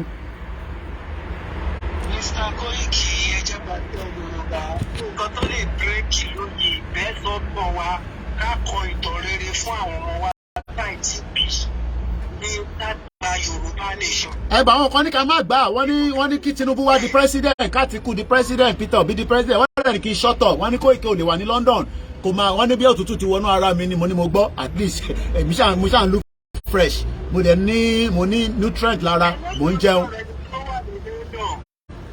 àwọn tó wà lé wọ́n múra àwọn politician ló ń gbogbo wa wọ́n fún wọn ní 10,000 right agolo kan ẹwà agolo kan ṣóun náà fẹ́ jẹ fọ́dún ọdún mẹ́jọ. tí ká kọ ìtàn rere fún jílẹ̀ fáwọn ọmọ láìsí ká gba Yorùbá nation. lẹ́sẹ̀ gbádò mo kí yín káàbọ̀ ó dà ok.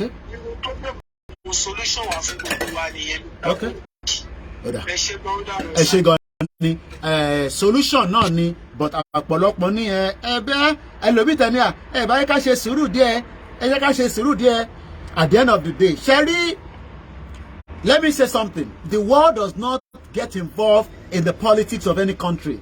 Nigeria is a sovereign nation as I speak to you today, and don't expect any international community to get involved in our situation.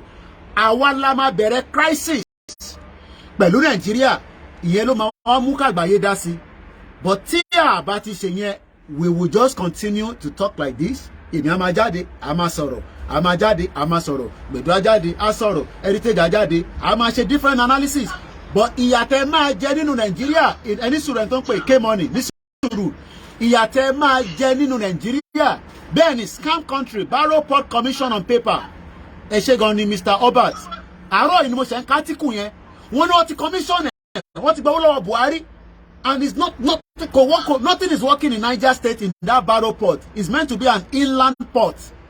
Nigeria is a criminal country. Ẹ̀gbọ́n sókè K-money.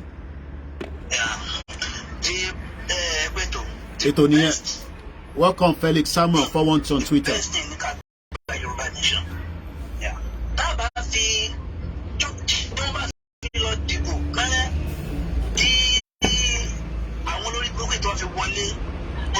Oh, mo ní bọ̀ mo ti wà lórí program kí ló ṣẹlẹ̀ sọ̀rọ̀ kíkúlẹ̀.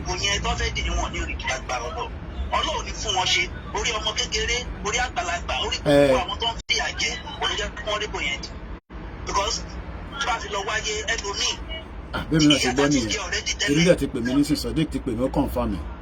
ìyá tá a fi jẹ ọ̀rẹ́dì tẹ́lẹ̀ nígbà pé gbogbo èèyàn sọ́ọ̀bà ọtún wájú àwọn tó fẹ́ lọ. mo wà lórí live show but Sodiq ti pè mí ó ti confirm mi. ọ̀nà dà bẹ́ẹ̀ ẹ ṣe gan ni K-money àwọn ọmọ mi náà ló sì tún pè yẹn tán wà confused lórí ti ikú ti ìyá wa Abiodun Taiwo like I said even up to last week wọ́n sì send message mi pé t-shirt tí àwọn ìlànà US tó fún wa tí mo ní kó bá mi fún wọn ní mélòó kan she actually sent a voice note to appreciate it and this is why I always say we are not here forever. Yes, mo ti gbọ́ Yeye Lufe is dead. Mo ti gbọ́ àti announce from the information that got to me that she died. A very sad one. But who are we is the question. For those that probably do not know, these are face. A lot of people know as Yeye Lufe, but kódà mo tún bèèrè lọ́wọ́ àwọn ọmọ mi pé ṣé Mrs. Abiodun Taiwo because mo mọ̀ pé sọ́ńtà máa pọ̀ ní Yèyélúfẹ̀. I was asking ṣé Mrs. Abiodun Taiwo and I've been told that's it is. Àwọn tí ìwọ̀nba tọ́lọ́run rán wọn nínú ìrìn àjò Yorùbá nation. Ìwọ̀nba tọ́lọ́run rán wọn ìkúdóró kò sẹ́ni tí kò dẹ̀ lè pa. Kọ́lọ́run ọba kó wá bá mi dúró ti family wọn kó dúró ti mọ̀lẹ́bí wọn. Àbọ̀rọ̀mọ̀ yẹn nísìn. So that is life. So we are all going to go. And this is why we are telling people, ẹ jẹ́ ká ṣe ta fẹ́ ṣe. When here is a question mark, but all I can say is she must have died. Talo, àwọn tó ń pè yẹn má pè sórí studio number, ẹ má disturb me jàre. Ẹ bá fi dá sí program, àti sọ fún yín pé studio number. Ẹni tó bá ti mọ studio number, kò sí nǹkan tí mo fẹ́ ṣe sí. Omodua, stop disturbing me there, man. Yes? And now I'm still busy. So, èèyàn wa bá ti ṣe sọ fún yín, yeah, may I so rest in peace. Kọ́lọ́n kó bá wa tẹ́ wọn sáfẹ́fẹ́ rẹ̀. Nọ́mbà tẹ́ kẹ́ pè sí gangan lélẹ̀, ẹ̀mejì tẹ́ ń pè yẹn, ẹ máa ra fóònù ẹ̀gbọ́n mi o. I'm busy now. Mo ń gbọ́ yín sà. It's okay.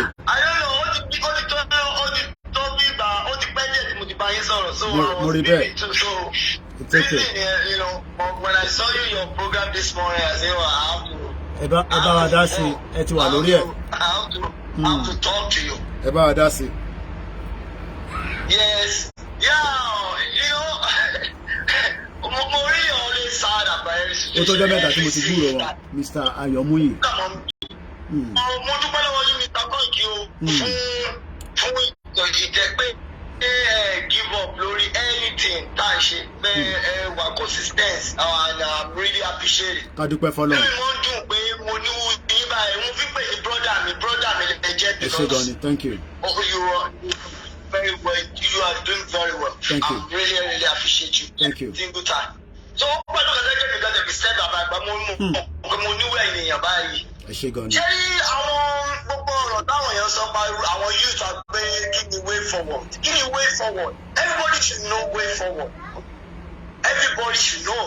Wọ́n rí ìgbà táwọn sọ láti jọ ìpè agenda àwọn people ni pé kán gba gbogbo ilẹ̀ wa. Kò ń ṣe pé bí wọ́n fi ń ṣeré àìrẹ́rì before. Inú mi jẹ́ ìdíjú gan Ṣòwòrẹ́ tẹ́lá wo program Ṣòwòrẹ́. Bẹ́ẹ̀ni. Mo ti appreciate Ṣòwòrẹ́ láàárọ̀ yìí. Ẹ lọ wo ohun tó sọ lórí ìgbà tán ni wọ́n kọ́ sign peace. Ó náà wọ́n sign peace kan kankan. Ó dàbí pé wọ́n job ni but that's the agenda. Wọ́n really serious. Ṣòwòrẹ́ sọ nínú program ẹ̀ gan náà. People náà fẹ́ gbà wọ́n fẹ́ take over everything. The body of olóòótọ́ is happening. Ẹ wo gbogbo education àwa Yorùbá gbogbo ẹ ti bàjẹ́. Kò sí nǹkan tá a bá fi àpẹẹrẹ bá ní education kò sẹ́ni tí ilé Yorùbá mọ́. Àwọn Yorùbá fún wọn tí wọ́n ń ṣe tẹ́lẹ̀tẹ́lẹ̀ náà ní ṣe. Yorùbá ń ṣe wọ́n pe kíní kan ní olóṣèlú. Àwọn Yorùbá lọ́ba wọn. Àná máa ń polówó sẹ́ ìdíyẹ kan ó máa ń polówó 50,000 naira. Ó ṣe discount ní December ọmọ Yorùbá lórí Instagram. Ṣé wọ́n ṣe intentionally ni? Wọ́n dẹ̀ ní gbogbo àwọn ọmọ Yorùbá wọ́n lé wọn. Thank you ìyàwó Adóyin kábọ̀ Gbénga Adéwọlé mo kú bàbá wa. So ó mẹ́sọ̀ kan fẹ́ gba ìlú yẹn lóòótọ́ ni but àwọn yẹn wọn ò rí lè rí bí a ṣe ń rí. Bẹ́ẹ̀ ṣe rí bí àwọn ìdàgbòmìnira ìbọn ṣe rí. Àwọn èèyàn tó ń jà pé ìwọ Nàìjíríà wọ́n mọ̀ pé yeah there's nothing good about Nigeria but títọ́ pé selfish interest fún náà ń jà fún. Ìyẹ̀dọ̀mí lè ní project kan tó ń ṣe nílẹ̀ Yorùbá. Bẹ́ẹ̀ni excellent woman very brave in her voice Mrs. Abiodun Torí nǹkan tó ń ṣe. Ó gbogbo àwọn ẹ̀ka ẹ̀rí tó pé àná òwò ọmọ Nàìjíríà àwọn Yorùbá tó ń support kìíní ẹ̀ irọ́ ló ń pa irọ́. But they don't really want it but because of their selfish interest. Nígbà wọn ṣe nǹkan kan wọ́n ní àwọn projects kan tó ń ṣe. Táwọn pé tó bá tábí tí gbogbo eléyìí ó máa di lọ́wọ́. Problem nìyẹn. So a máa jà náà lọ. Ìkan tó lè save wa náà ni ká take action. Ẹ̀gbọ́n mi bọ̀ kí ló wá dé tí àwọn tó jẹ́ diaspora. But àwọn diaspora. Àwọn ẹgbẹ́ ogun ò ṣe inú kò sí ìmọ̀ tí kò Kò sí. Ẹ̀gbọ́n mi, but àwọn diaspora, kí ló dé tí diaspora kò fẹ́ support the Yoruba nation movement àti Biafra nation that they are still also sticking to Nigeria. Àwọn kódà wọ́n pọ̀ ní America ju London gan lọ. Àwọn tó wà London àtẹ̀mọ́ tó ṣàwọn yẹn, even though pé a mọ̀ pé UK ló dá problem sí wa lọ́rùn. In tó mú UK tó regularize ìwé tèmi àtẹ̀mọ́ pé tó bá wà ní America tó bá fún yín níwèé 14 years kò ń ṣe problem America because America ló colonize wa, but àwọn kan gbé ní UK àti mọ̀ páwọn yẹn I understand, but kí ló dé tí diaspora of a support the project of Yoruba nation? Kò ní bàjẹ́ fún ìyá mi gbé mi lékè ẹ káàbọ̀ sórí ètò. Hello. Mo ní mo ti sọ gangan náà nìyẹn. Selfish interest. Selfish interest. Ṣé wọ́n fẹ́ rí jẹ nínú Nàìjíríà ni because a diaspora that is outside you are not going to get anything from Nigeria because àwa la ṣì ń send owó sílé.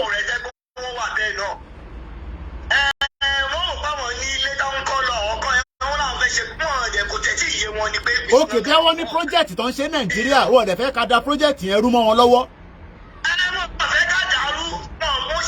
But tó bá padà kọ́lé náà àwọn ọmọ onílẹ̀ wọ́n tún máa disturb wọn, so the system is not working. They could be killed anytime. Okay, ẹ wo bàbá wa tó lọ láti Mary. Okay. We have to just focus. We have to really come out. But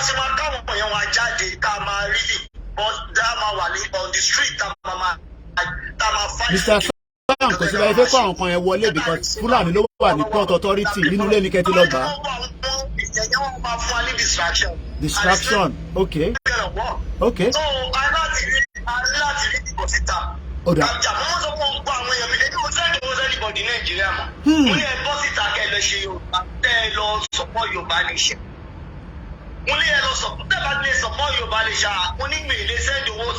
Mo kí ìyàwó Àṣàbí _pops. Oda.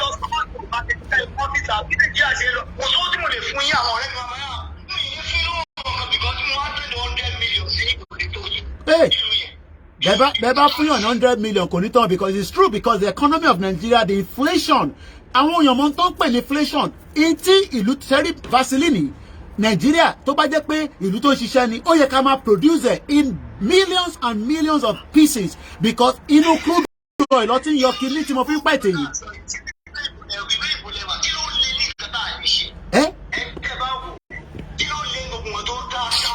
I don't understand. But anyway, battery phone is in lọ́lẹ̀ o. Ẹ̀yin tẹ́ wà lórí Koikimedia, ẹ lọ join Koikimedia. Ẹ ṣé gan ẹ̀gbọ́n mi. Thank you so much. Ma send ẹ̀sìn wà láì. O máa dọ́dọ̀ yín láìpẹ́. Ẹ ṣé gan. Ẹ rò pé tó bá ti di bí ọ̀rọ̀ owó yẹn èmi ò fi ṣeré. Mo rí pé Alájà ìyá mi Fatima ti pè mí. Mo náà dẹ̀ fi gbọ́ táwọn obìnrin bá pè. Ṣe rí àwọn atajọ wà labroad. Tẹ́ ń sọ pé ẹ máa send £100 nínú ọdún yìí tí kò ní káwọn tó wà nílé. Kódà ẹlòmíì máa ṣépè fún yín pé ó ṣe jẹ́ £100 lẹ fi ránṣẹ́ sóhun. This phone is battery is getting low. Mo charger wá síta. So in case tí ó bá tán a sì wà live lórí àwọn the other platforms. So kẹ́ lọ darapọ̀ mọ́ wa níbẹ̀. Alájà Fatima ẹ lè pè mí padà. Ó dẹ̀ ti ń ring o. Ó ti ń ring ṣé mo ti disconnected. Ẹgbọ́n sókè salamu alaikum ẹ káàbọ̀ sórí ètò ìyá mi. Adẹ kó òtútù yìí ìyàwó mi sọ pé ṣé mo ṣọ́ pé ta mo ti fẹ́ ṣe mo ní ó mọ̀ pé ìtì Yorùbá nation lẹ́nujọ́ mẹ́ta ó pọ̀ díẹ̀ mo ní ìdátẹ́gùn díẹ̀. Ìdẹ́rùbà wọn wótówótó lẹ́ máa jẹ́ wótówótó yín politician wótówótó ní fi gbẹ́nu sọ̀rọ̀. Kẹ́mi sẹ́ni ká.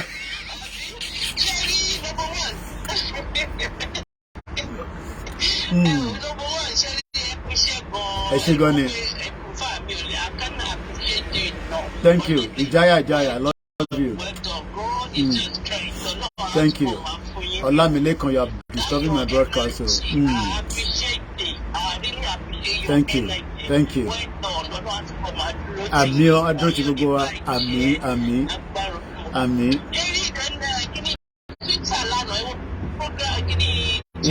We had over 500 people who joined on Twitter. Thank you so much for everybody that joined for the first time. I'm so happy. Inú mi dùn gan. Go ahead.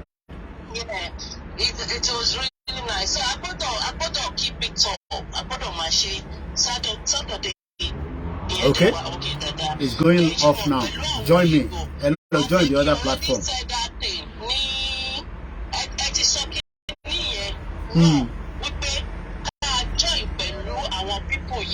Ben.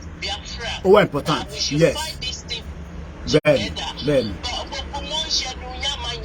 Wọ́n wo rẹ́kọ̀dì pé n tó ti ṣẹlẹ̀ in the past nǹkan mo rẹ̀ ní àlè torí n tó ṣẹlẹ̀ in the past ká máa move forward.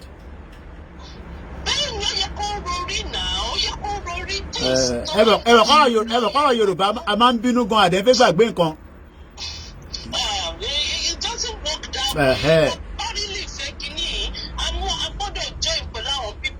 Bẹ́ẹ̀ni.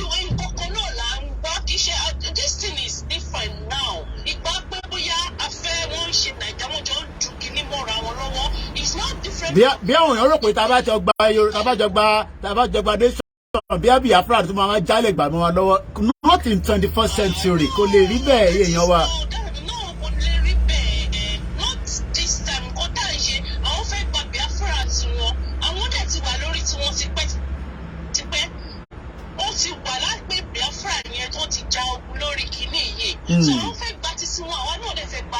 Bẹ́ẹ̀ni.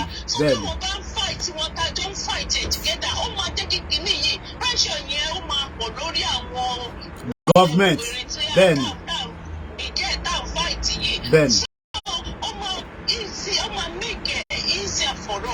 Woto mega rally bẹ́ẹ̀ni.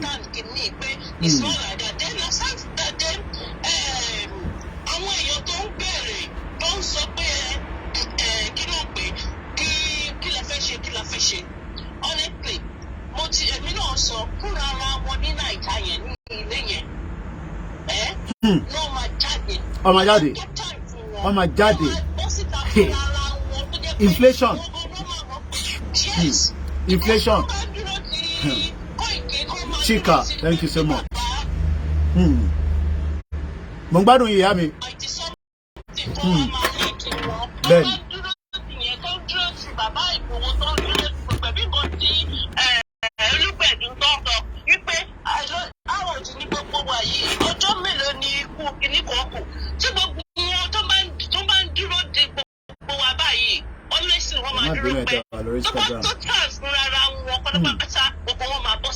Okay.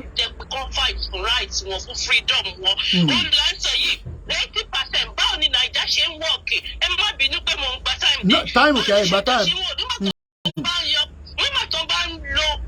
80% láti fi service debt gbèsè à ń lo 80% fi service gbèsè tó bá wọn tán pè ní debt gbèsè tí Nàìjíríà jẹ gbogbo owó tá a yá 80%.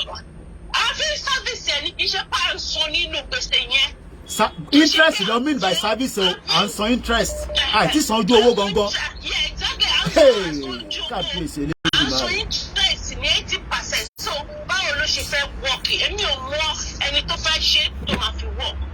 So tí gbogbo àwọn tó dẹ̀ wà bíbá yìí tó láwọn sọ́pọ̀tì Tinubu ṣe kìnnìkan yẹn ẹyẹ kì í sọ fún yín torí ara wọn ni they are so stable because wọ́n mọ̀ pé bàbá tó wà níbẹ̀ bàbá yìí bó ṣe máa ń ṣe di bàbá olè kan ni tó tó bá débẹ̀ àwọn máa rélẹ̀ gbà àwọn máa rí tọ̀hún. ṣẹlẹ̀ pé tí Tinubu bá débẹ̀ ó kàn máa ṣí contract oríṣiríṣi fáwọn oríṣiríṣi different people proxy so ìyẹn ló ṣe ń pùṣẹ pé kó débẹ̀ because kò ní ṣe nǹkan kan Tinubu is weak èmi ò gbàdúrà kó kú o but ó weak ju kí ló dálẹ̀ lọ so kódà Buhari ẹ má bínú ìyá mi Buhari ó nínú nígbà tí Buhari fẹ́ wọlé ní 2015 ó strong ju Tinubu of today lọ.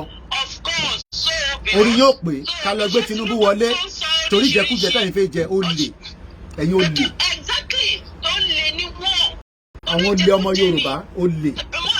ìfà èmi kan tí mo wà ń kẹ́ tí wọ́n ti fi a lot of things lọ mí wọ́n fún mi sínú kíní wọn. irọ́ ni kò sí nǹkan kan tó fẹ́ mú jáde irọ́ ló bá dé. bẹ́ẹ̀ni wọ́n yọ mi kúrò lórí group wọn nítorí inú yẹn kàn máa bí kíkílẹ̀ fẹ́ fi lé iṣẹ́ náà máa dé mi sẹ́pẹ̀ lẹ́ẹ̀kan mo mọ àwọn èèyàn mi. ìyá mi Buhari ìlú ìmọ̀ wà nígbà tí Buhari fẹ́ contest kò sí tí Buhari ò sọ tán kò sí rọ́ tí Buhari ò pa fún gbogbo diaspora òun máa make sure pé ẹ máa padà wálé ni ẹ máa wá darapọ̀ mọ́ gọ́ọ̀mẹ̀ntì ẹni àwọn kan náà sọ pé Buhari ti ṣèjọba alágbájá ó ti ṣèjọba military ẹ má jà dìbò fún un at the end of the day gbogbo àdìbò ẹ̀wọ̀n tí Buhari ṣe nísìn 1% economy Nigeria kò grow ju 1% lọ láti 2015 mo gbádùn ìyá mi. ṣé àti pé blood ẹrú tí wọ́n ti fi sí ara ẹlòmíì wọn ò fẹ́ fọ́ kúrò ń bẹ̀. ẹrú ni ọmọ ẹlòmíì tó yẹ pé ibi tó ti rí rẹ̀ ibi tó ti ń sá polopolo kiri kò rí yàn anything. orí pé wọ́n wà ní diaspora. Wàsíù Sami yẹ. wọ́n rí oúnjẹ jẹ wọ́n ṣe fún wọ́n convince àwọn tó wà lé ẹ má tẹ̀lé Koiki o ẹ má tẹ̀lé àwọn Yorùbá nation irọ́ ló ń pa o ẹ jẹ́ kí Tinubu débẹ̀ ọmọ wa ni o tó bá débẹ̀ ó máa ṣe o Tinubu o a máa fa drug nínú presidential palace ṣé ọ̀mùtílà ń pe Jonathan mọ́mì tí Tinubu bá débẹ̀ kò ní mọ tó ń lọ láyìíkẹ́ rárá wàláì kò ní mọ tó ń lọ láyìíkẹ́ Ṣètìmá yà wá máa dára bíi Ṣètìmá ṣé Àtíkù dára nígbà tí Ọbásanjọ́ wà níbẹ̀ ara tí Ṣètìmá máa dá ẹ jẹ́ mo yóò yà ni mo sọ tá a bá kóra wa sí títì ní sí ká stop ẹ̀. Ṣètìmá. ní Yorùbá láǹdì kan wọ́n fi wọ́n pàtó. wọ́n ti sọ tó bá wù wọ́n kán gbọ́ tó bá wù wọ́n kán máa gbọ́ ṣebí ìlú òyìnbó láwà.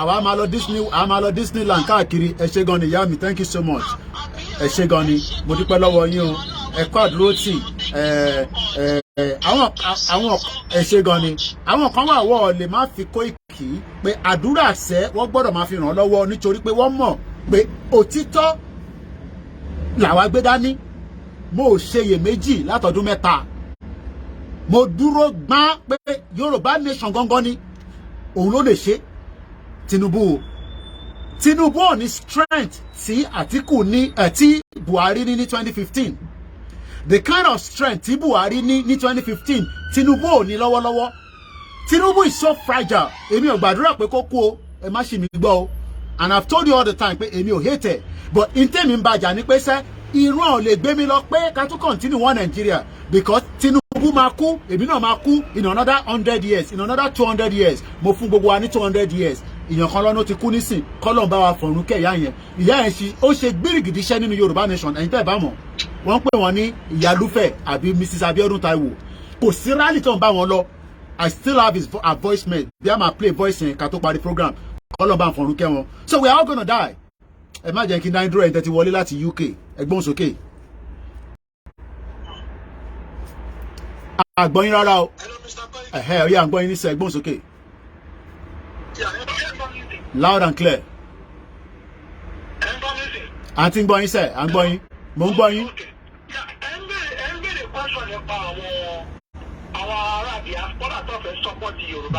bẹ́ẹ̀ni sà.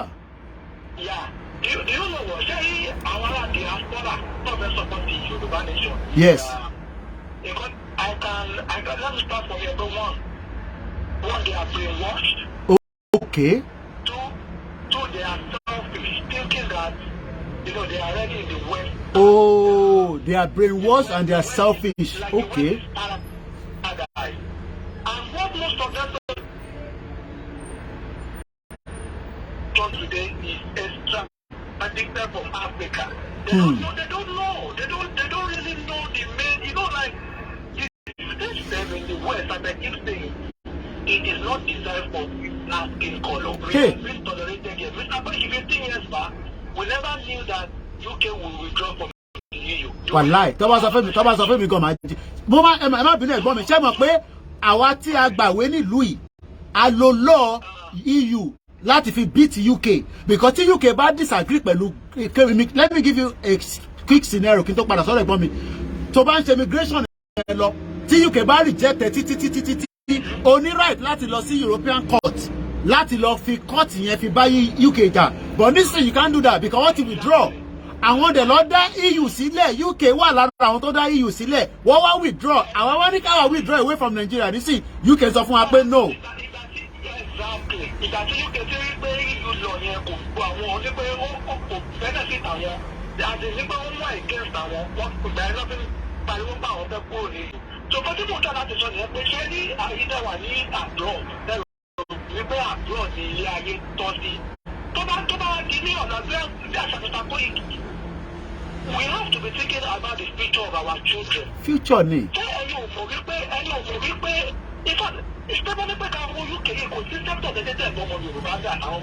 Bẹ́ẹ̀ni.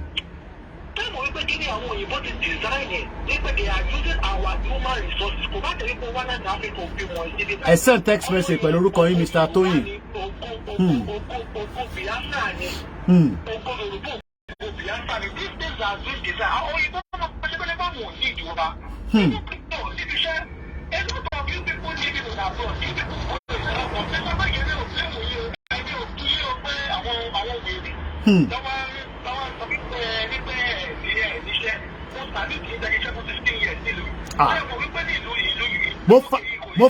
Mo faṣẹ́ gidi ni kò ń ṣe pé iṣẹ́ kékeré ẹ̀gbọ́n mi wàláì mo faṣẹ́ gidi ni iṣẹ́ gidi pẹ̀lú bí iṣẹ́ ń ṣiṣẹ́ mo tún tajà for 10 years inú òtún àwọn kan rò pé bí a fi ṣe ìjọ Sunday ò lè bá mi nílé for 10 years ni mo fi lọ sí car boot market ìjọ Sunday tí bá lọ sí club máa lọ club dáadáa o máa ṣe fàájì gan èmi àti wàlátà mo gbádùn club ju kí ló dálẹ̀ lọ wàláì kò sí bí ṣe lè jáde tó wọ́n bí mi dá kí má dé market níjọ Sunday tí ma ti tẹ tẹ́ǹtì tí ma tó bá yẹ pé ìgbà tí mo ṣe car boot ni màá máa fi gbogbo kíní ẹ̀wọ̀n mo kàn ṣe mọ́ ìgbà yẹn kẹrin kò sí technology báyìí nígbà yẹn so mo take a lot of picture tí mo lè máa fi reference ẹ̀ nísìn but 10 years ni mo fi ń tajà nínú òtútù ẹ̀dẹ̀ mọ tí mo sì máa ń sọ fún mi pé ẹ̀gbọ́n mi ẹ̀mọ tí mo sì máa ń sọ fún mi pé iṣẹ́ ò kí ń pààyàn ìṣẹ́ ló ń pààyàn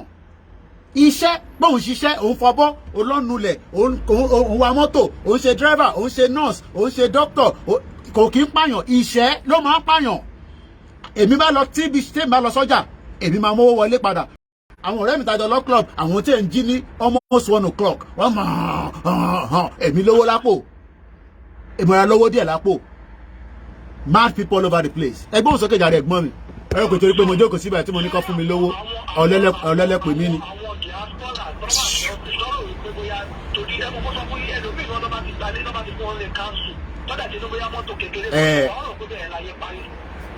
Mad people all over the place.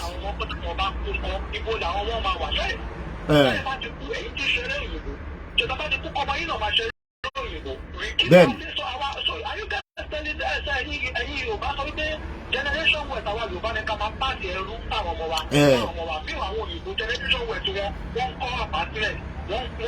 Okay, Mr. Williams.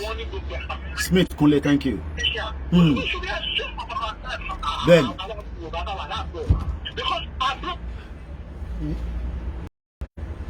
Investment that ti ṣe sí Nigeria resulted.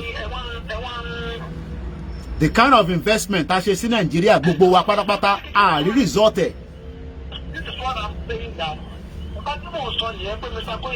these things are designed and sincerely àwọn UK àwọn British go fẹ́ kí ọmọ àwọn ilé great Nigeria wọ́n mọ̀ wípé tí ẹ̀rí ẹ̀ imagine bàbá gba ilẹ̀ Yorùbá wa kí la fẹ́ máa dúró ṣe bí ìbàdàn they don't want this thing. Àní mo tẹ̀ fẹ́ kankan ju pé bí mo tẹ̀ ṣe mídíà nílé kí gọ́ọ̀mẹ̀ntì fún wa ní òkè Airbnb o àwọn èèyàn máa wá fọ́lù dé o kí n dẹ̀ rọra ní méjì kó dẹ̀ wà to the standard tí mo dẹ̀ mọ̀ pé àwọn èèyàn máa dé láti ìlú tìlú wá wá sékìtì wá sí Jẹ̀bú màá dẹ̀ máa mú ọ káàkiri àwọn kan fi yẹn mẹ́kọ̀ọ́ ẹ mọ̀ pé in tó jẹ́ káwa máa struggle níbí báyìí ni pé wealth àwọn ọmọ òyìnbó wọ́n gbà from generation to generation àwa ṣe bẹ̀rẹ̀ from the scratch because nígbà tí wọ́n sì tèmi dé ní 1991 wọ́n ṣiṣẹ́ kò ṣe pé wọ́n bá owó kankan níbí báyìí ìgbà tẹ́mi náà dé mo darapọ̀ mọ́ wọn nísìnyí mo lè sọ pé the third generation mo ń bí ọmọ mi lánàá mo ní báwọn ni business ṣe ń lọ sí ó no slow díẹ̀ mo ní recession ni by now ó jẹ́ kí ilẹ̀ Yorùbá ti wà tí mo lè sọ fún ọmọ mi pé within the next 3 years tó bá ti parí education ẹ go home because opportunity wà fún ẹ nílé ẹ mọ̀ pé ọmọ mi nísìn tó máa fi pé 3 years more nísìn in another 4 years nísìn ó máa fẹ́ máa compete fún job search ní bíbáyìí ó lè kó ṣe pé kò ní ríṣẹ́ yẹn bọ́ kò lè dàbí pé kí àwa náà sọ pé okay ṣé project kan ni ó yá ìwọ náà lọ bá wọn ṣe and we have a big land in Yoruba land ẹ má jẹ́ kó sọ fún yín pé Africa is only 1.3 billion China alone is almost billion so wọ́n ṣe lè wá sọ pé gbogbo Africa àwa nìkan ni 1.3 when China alone is about 1 point something billion ẹ jẹ́ ká ronú náà ẹ̀yin diaspora àdán sọ pé ká kí Tinubu lọ after 8 years kí ló máa ṣẹlẹ̀ tí Tinubu bá tó bá fail tó bá dé ẹ wá máa sọ fún wa pé ká tó wá ní kí Fáṣọlá wá lọ ẹ ronú náà à ń sọ̀rọ̀ future nísìn à ń sọ̀rọ̀ the future of the Yoruba people ẹ ń sọ̀rọ̀ the immediate something. The future is Yoruba land, not in London, not in America. Because at the end of the day, Mr. President, mo ṣe sọ pé 15 years back, 20 years back, nobody will mọ̀ wípé UK máa náà fẹ́ kó di ìlú. Ṣé àwọn ọgbà àwọn onílù yẹn padà lọ sí ìlú? Kí ló fẹ́ bá ṣe ń bíbà? Kí ló fẹ́ bá ṣe ní bíbà? Wọ́n bá kọ̀. Why dẹ̀ lọ máa lo skills wọn tó ẹlòmíì English lásán tó gbọ́ ní bíbà á lọ máa fi make extra money because èdè ló ń sọ nílùú ẹ̀. So if any foreigner bá wá ó lè communicate in English so ó ti lá advantage.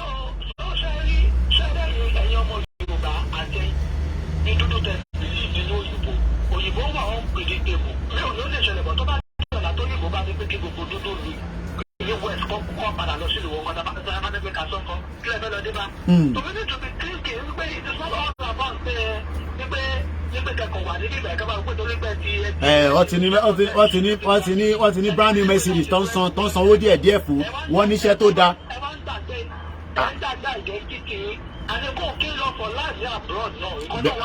ẹ̀bẹ̀ òní gbogbo àjọ ń wò lọ nísìn ẹ̀mọ̀ kémi follow astrology. There's going to be a lot of changes nílùú yìí whether now or in the near future changes yẹn máa wáyé. Other changes yẹn lẹ́gbọ́n mi sọ nobody saw that UK will exit EU. Nobody saw it coming. Exactly. Nobody saw it coming. Ẹ ṣé gan ẹ̀gbọ́n mi, thank you so much and I always love your contribution as well. Mo kí gbogbo ọmọ Yorùbá báwọn tó ń jẹ́ ọmọ Yorùbá tó support Yorùbá nation àwọn ọba yín jà but ẹ jẹ́ ká gbéyẹ̀wò. Okay, I always look at Adeyinka grandson ẹni tó bá dẹ̀ ní contact àwọn èèyàn kan pè mí pé they would like to pay a courtesy visit to him. So please, if you're watching and you have access to how we can reach out to the closest people to Adeyinka grandson, please get in touch with me because there's some group of Yoruba people that would like to go and pay him a courtesy visit. Like I always say, we might disagree with our views, but Adeyinka grandson is still a Yoruba man. And the reason why he was fighting is nothing more than the fact that the British kept us in the same situation. I understand his view against the Igbo people, which I don't agree. And the reason why he's where he is not just because of his agitation. He also have issues that was got to do with his family and the wife or whatever, which I don't want to get involved. But what I'm saying is, we must remember that the Yorubas are not enemies. But we will be enemies if they continue to tell us to remain in Nigeria. Nigeria, it is not working for any one of us. Hello caller, eba mute background ẹ pé mo lè máa pariwo púpọ̀ ní òtútù dẹ̀ ni mo eba mute background ẹ ti wọlé ẹ gbọ́ sókè ẹ go ahead. Àwa ni ẹ àmì ẹ ṣe gan ẹ̀gbọ́n mi gbèjà mi Ọlọ́run ẹ go ahead láti Germany. Ẹ go ahead sir.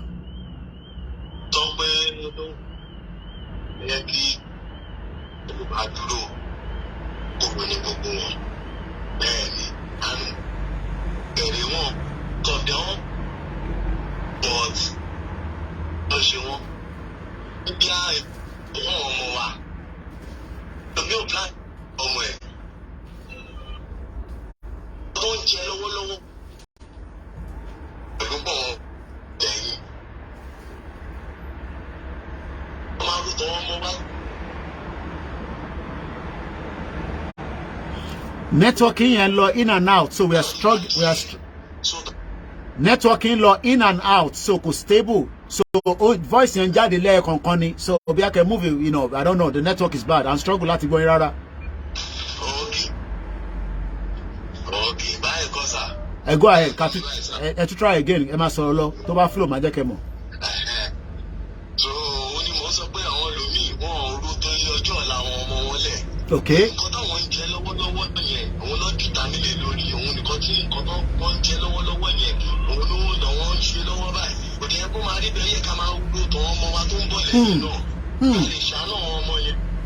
Okay.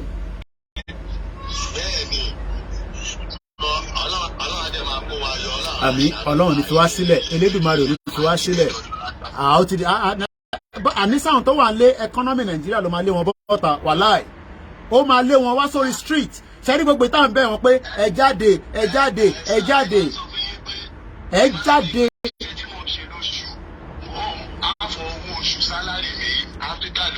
Kàyí máa dùn.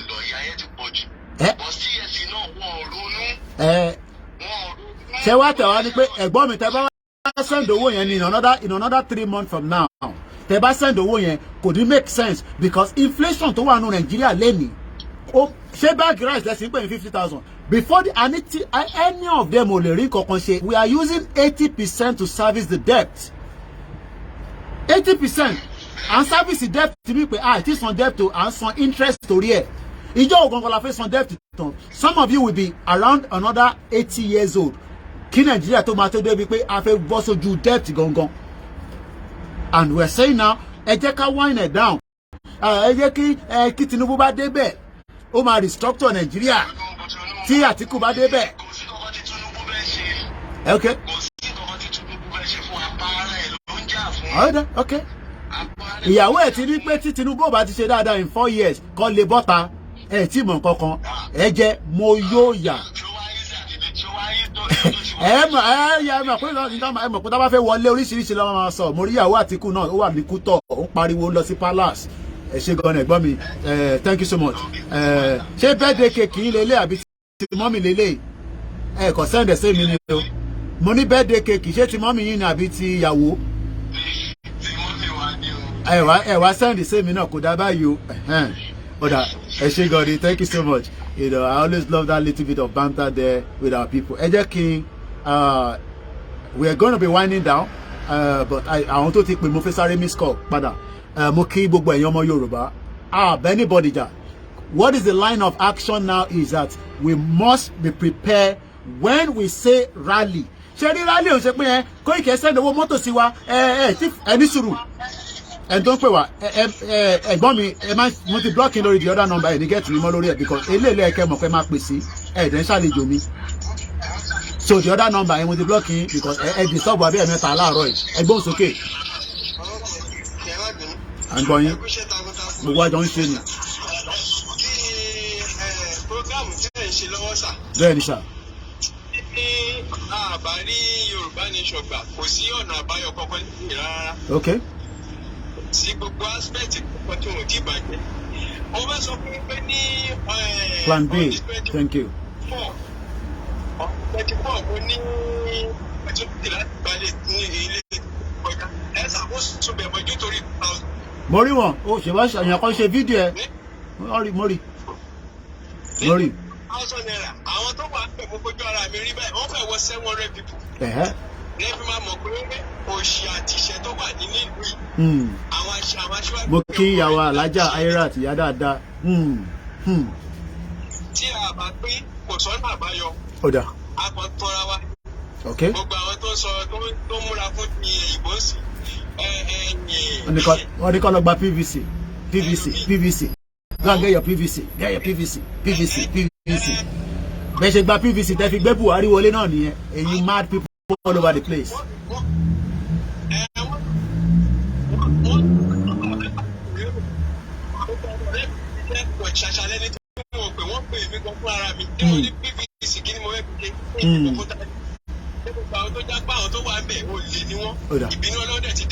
Àmín.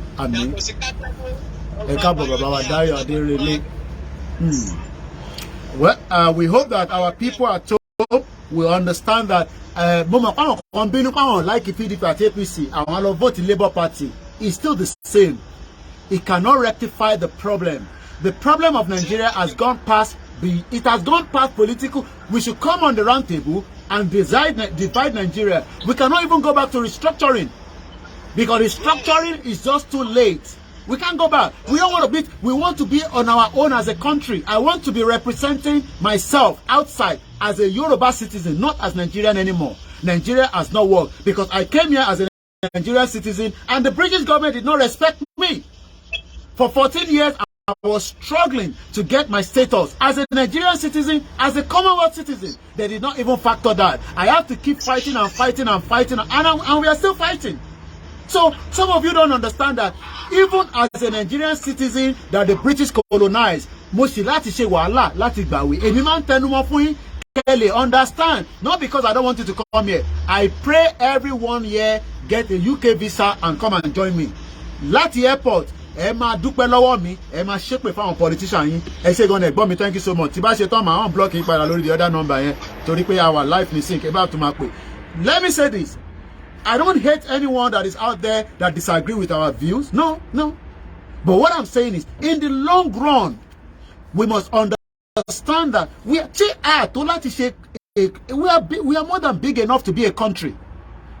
We are more than big. We are countries that are just even not up to 1 million, 2 million, 3 million. Kí ló ń bà wá lẹ́rù gangan láti di a country? Bẹ́ẹ̀ ni ẹ̀gbọ́n mi gbèjà mi Ọlọ́run. Restructuring is too late. Divide Nigeria. Let us have peace of mind. Oh, you want my son to come and be shouting Yoruba Nation in another 5 years? Ẹ jẹ́ ká ronú sí now. We are not angry with those of you that love Tinubu. We know you love Tinubu because you're a Yoruba man. But àwọn ọjọ́ ọ̀la làwa ń wò, àwọ̀ èní mọ́. Ẹgbọ́n sókè bàbá mi Akínwándé, ẹ bá ṣe kíákíá. Mo need the speaker, ẹ fún wa lówó kára speaker mi o. A dẹ̀ fi send ẹrù lọ́lé ní next week. I need owó ẹ̀yìn èèyàn wa. Ẹ ṣé gan ni.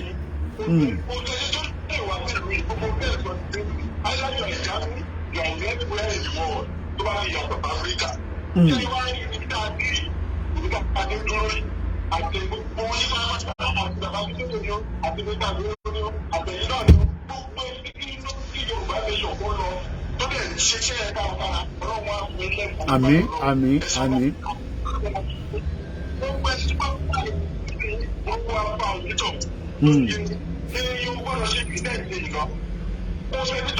Luxembourg is less than 2 million. Mo ń gbọ́ yín bàbá mi Akínwándé, Alhaji Idris ẹ káàbọ̀ sà. Princess mo kí yín.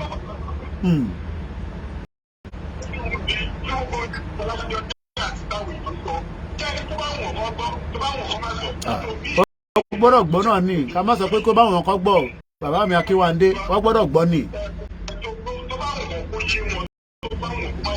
Èèyàn mélòó la fi máa fún lówó oúnjẹ? Kòkú foundation ò lè bọ́ gbogbo yín. Oríyọmí Hamzat ò lè bọ́ gbogbo yín. Díẹ̀ ló máa lè ṣe.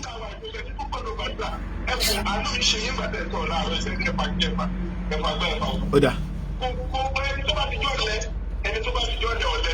Oda. Okay. Oda. Thank you, Raphael. Oh, hey, Biafra. Àmín. Ẹ ṣé gan ni. Ẹ ṣé gan ni. Whether they like it or not, it is a job that must be complete. And as Baba Akintoye said, even if there's a fire, we go into that fire. Àwọn tó jẹ́ diaspora, ìyá mi Adéyẹyẹ, ìyá lálùbáríkà dáadáa, wọ́n fi ìpamọ́ wa comfortable, wallahi. Èmi rò pé bí a torí pé òun ti ní British passport. I mean, it's good. I mean, it can make you to travel all over the place. You can be going there and be fighting the council. Mọ́tò wo ni ẹ kẹ̀? Àwọn ọmọ ńlá ìní wọ́n gbọ́ àmà. Tẹ̀bá ń gbọ́dọ̀ àwọn ẹ̀pá gẹ́gẹ́gẹ́gẹ́gẹ́. Àwọn ọmọ 13 years old, 14, well, not 14, àwọn ọmọ bí i 18 years old. You know. Ṣẹ́rí èèyàn wa tẹ̀ wá ń lé. We know that some of you are determined, but we need to advise those that are not determined that forget about what Reno, Macaroni, they are all celebrating, they are influencer. I know some of you want to have 3 million followers. Look, you don't need 3 million followers. You need 3 million people around the world that can buy a product from you in a Yoruba territory. Imagine if I'm selling this at, the Yoruba exchange rate, which is Bishop Adesina Olumoboje Shekini macaroni cheese. Let's say we are selling these.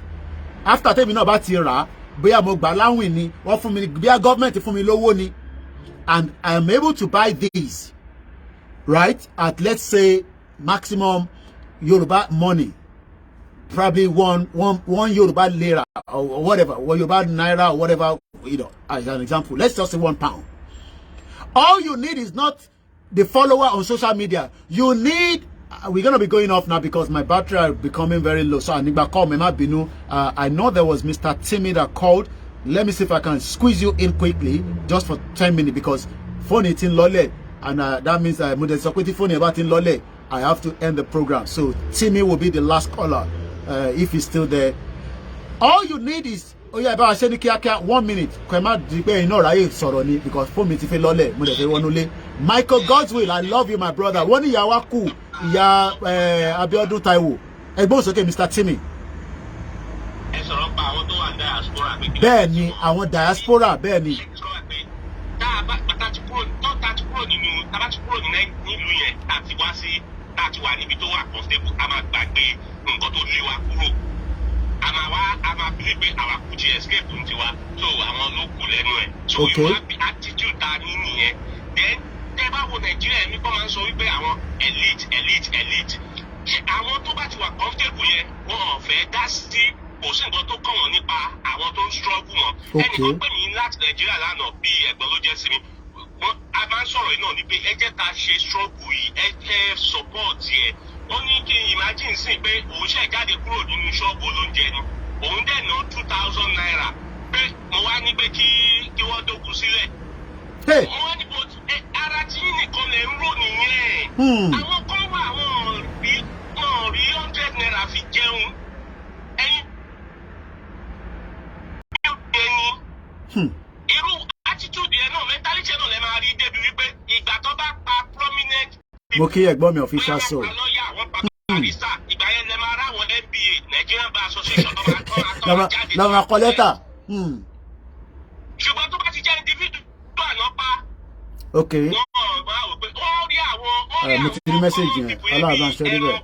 àwọn eléyìí ò yẹ kán exist tẹ́lẹ̀ so tó bá pa wọn kò ní mí ní. so àwọn lára àwọn professionals wa ní Nàìjíríà ni mò ń sọ yẹn. ó yé mi ọ̀pọ̀. èèyàn tó kàwé bí engineer bí software developer bí kíní ìyẹn lè máa àdìtọ́ máa complain. ṣùgbọ́n tó bá pa common people aráàlú ó kẹ́ wọ́rú bọ́ ìtókù ìsìn tí gramẹ̀ náà kú lé lórí. bẹ́ẹ̀ni ẹwọ́rú ẹ àwọn tó pa ní ìjọ protest ṣé kò yẹ kí wọ́n kàn kí wọ́n jáde kó protest but you can't be killing people be like this now. Hey. so àwa tá a wà láàbùrọ̀ náà reason tá a ṣe kí ẹnìyẹn ẹni tó bá ti dá àbúrò gbà tá a bá ti ṣiṣẹ́ ẹ máa wò majority wa bí apalọ Nàìjíríà tó bá ti lọ bí iṣẹ́ kọ́ lọ bí apalọ Nàìjíríà. bẹ́ẹ̀ni wọ́n dẹ̀ máa debate wọ́n dẹ̀ máa sọ̀rọ̀ politics Nàìjíríà náà wọ́n máa sọ̀rọ̀ politics gbogbo barber shop gbogbo hairdressing wọ́n máa sọ̀rọ̀ politics wọ́n wò mí báyìí nísìnyí wọ́n wò mí because wọ́n máa fi mí àwọn kan like mi o mo lè dúpẹ́ lọ àwọn kan lọ́kàn máa fi mí ó tún ti bẹ̀rẹ̀ ṣé ó tún fẹ́ tọrọ owó lórí social media ni mò ń tọrọ owó náà ni but at least barber shop tẹ́ ń ṣe ní UK yẹn tí Nàìjíríà bá dání ibẹ̀ lẹ́ẹ̀ka ti máa lọ ṣe. wọ́n bí báwọn ti escape bọ́ bá káàtì àìmọye àwọn ọ̀rẹ́ mi sì gbẹ pé. ṣayo joint. lórí ọ̀rọ̀ Nigerian Yorùbá nation náà ni because mo kàn máa wò wípé báwo lè ṣe ń ronú bá so ẹ̀yin Philippines. bẹ́ẹ̀ni individualism attitude. àwọn tó wà ń bẹ́ẹ̀ kò kàn yín. wọ́n máa ṣe o. ẹ ṣé gan ẹ̀gbọ́n mi tí mi thank you so much. mo dúpẹ́ lọ́wọ́ gbogbo ẹni tó bá wa dá sí ètò ti Sunday tí a ṣe lénìí kọ́lọ́wọ́n ọba ẹ jẹ́ n try number yìí bí ó máa lọ Salaudeen ẹ̀yin ni ẹ máa jẹ́ the last caller wa màá wá lọ sí closing remark kọ́lọ́wọ́n bá wa fọ̀rún kẹ́ gbogbo ẹni tó kú àtẹnitámọ̀ àti ìyá wa Yèyé Lúfẹ̀ tán ní wọ́n kú bí alánà lọ́kú ni bí ẹni ni but the information is reaching us that she died. ẹ̀yin náà ẹ bá wa ṣe ní briefly kẹ́ má láǹfààní pé ẹ wọlé ètò náà ni ẹ gbóhùn sókè bàbá mi.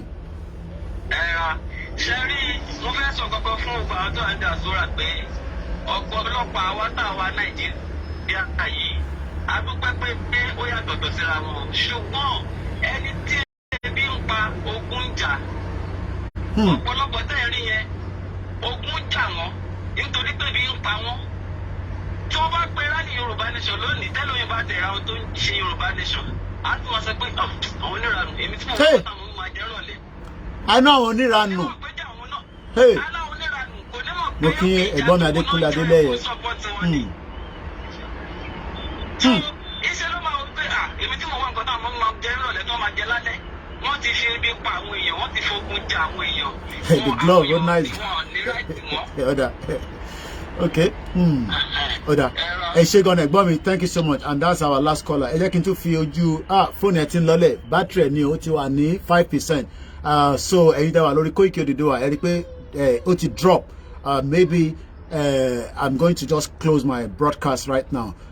Once again ẹ support wa ó wà very very important àwọn ọmọ wa lọ tún fẹ́ máa lọ tọwọ́ sí ilé ìyá wa Yèyé Lúfẹ̀ ìkúdóró ìyá yẹn lélẹ̀ kọ́lọ́run ọba kó bá wa tẹ́ wọn sáfẹ́fẹ́ rẹ̀ mo mọ̀ pé ìta wà lórí Koikimedia, you can't say it. Thank you so much.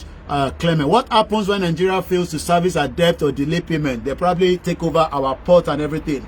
And tó bá ní náírà ẹ bá wa fi sáré support ká lè send owó sáwọn ọmọ wa nílé kó lè fi rìnrìn àjò tí wọ́n máa fi lọ sí ọ̀dọ̀ ìyá wa yìí. Ó wà important. She's a very hardworking woman, but that is life. We are not here forever. We are all here for a very, very limited time. That is how far we can go on this Sunday afternoon broadcast. My name is Olawumi Koiki. Yes, I love my glove as well.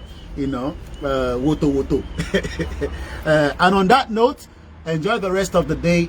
We will continue to give you an update on the Yoruba nation. We are not against those that wants Nigeria, but Nigeria is not going to work. You know that, I know that. Let us end it peacefully, and so that we can have a better opportunity as the indigenous people, as the aboriginal of the land. We are not going to back out. We are not going to give up. Yoruba nation, no going back. Yoruba nation, now. And reach very low. But Emma Binukwe play anthem at the beginning and towards the end. But we will definitely continue, to make sure that it is played in the next program as well. Bye for now, and happy Sunday.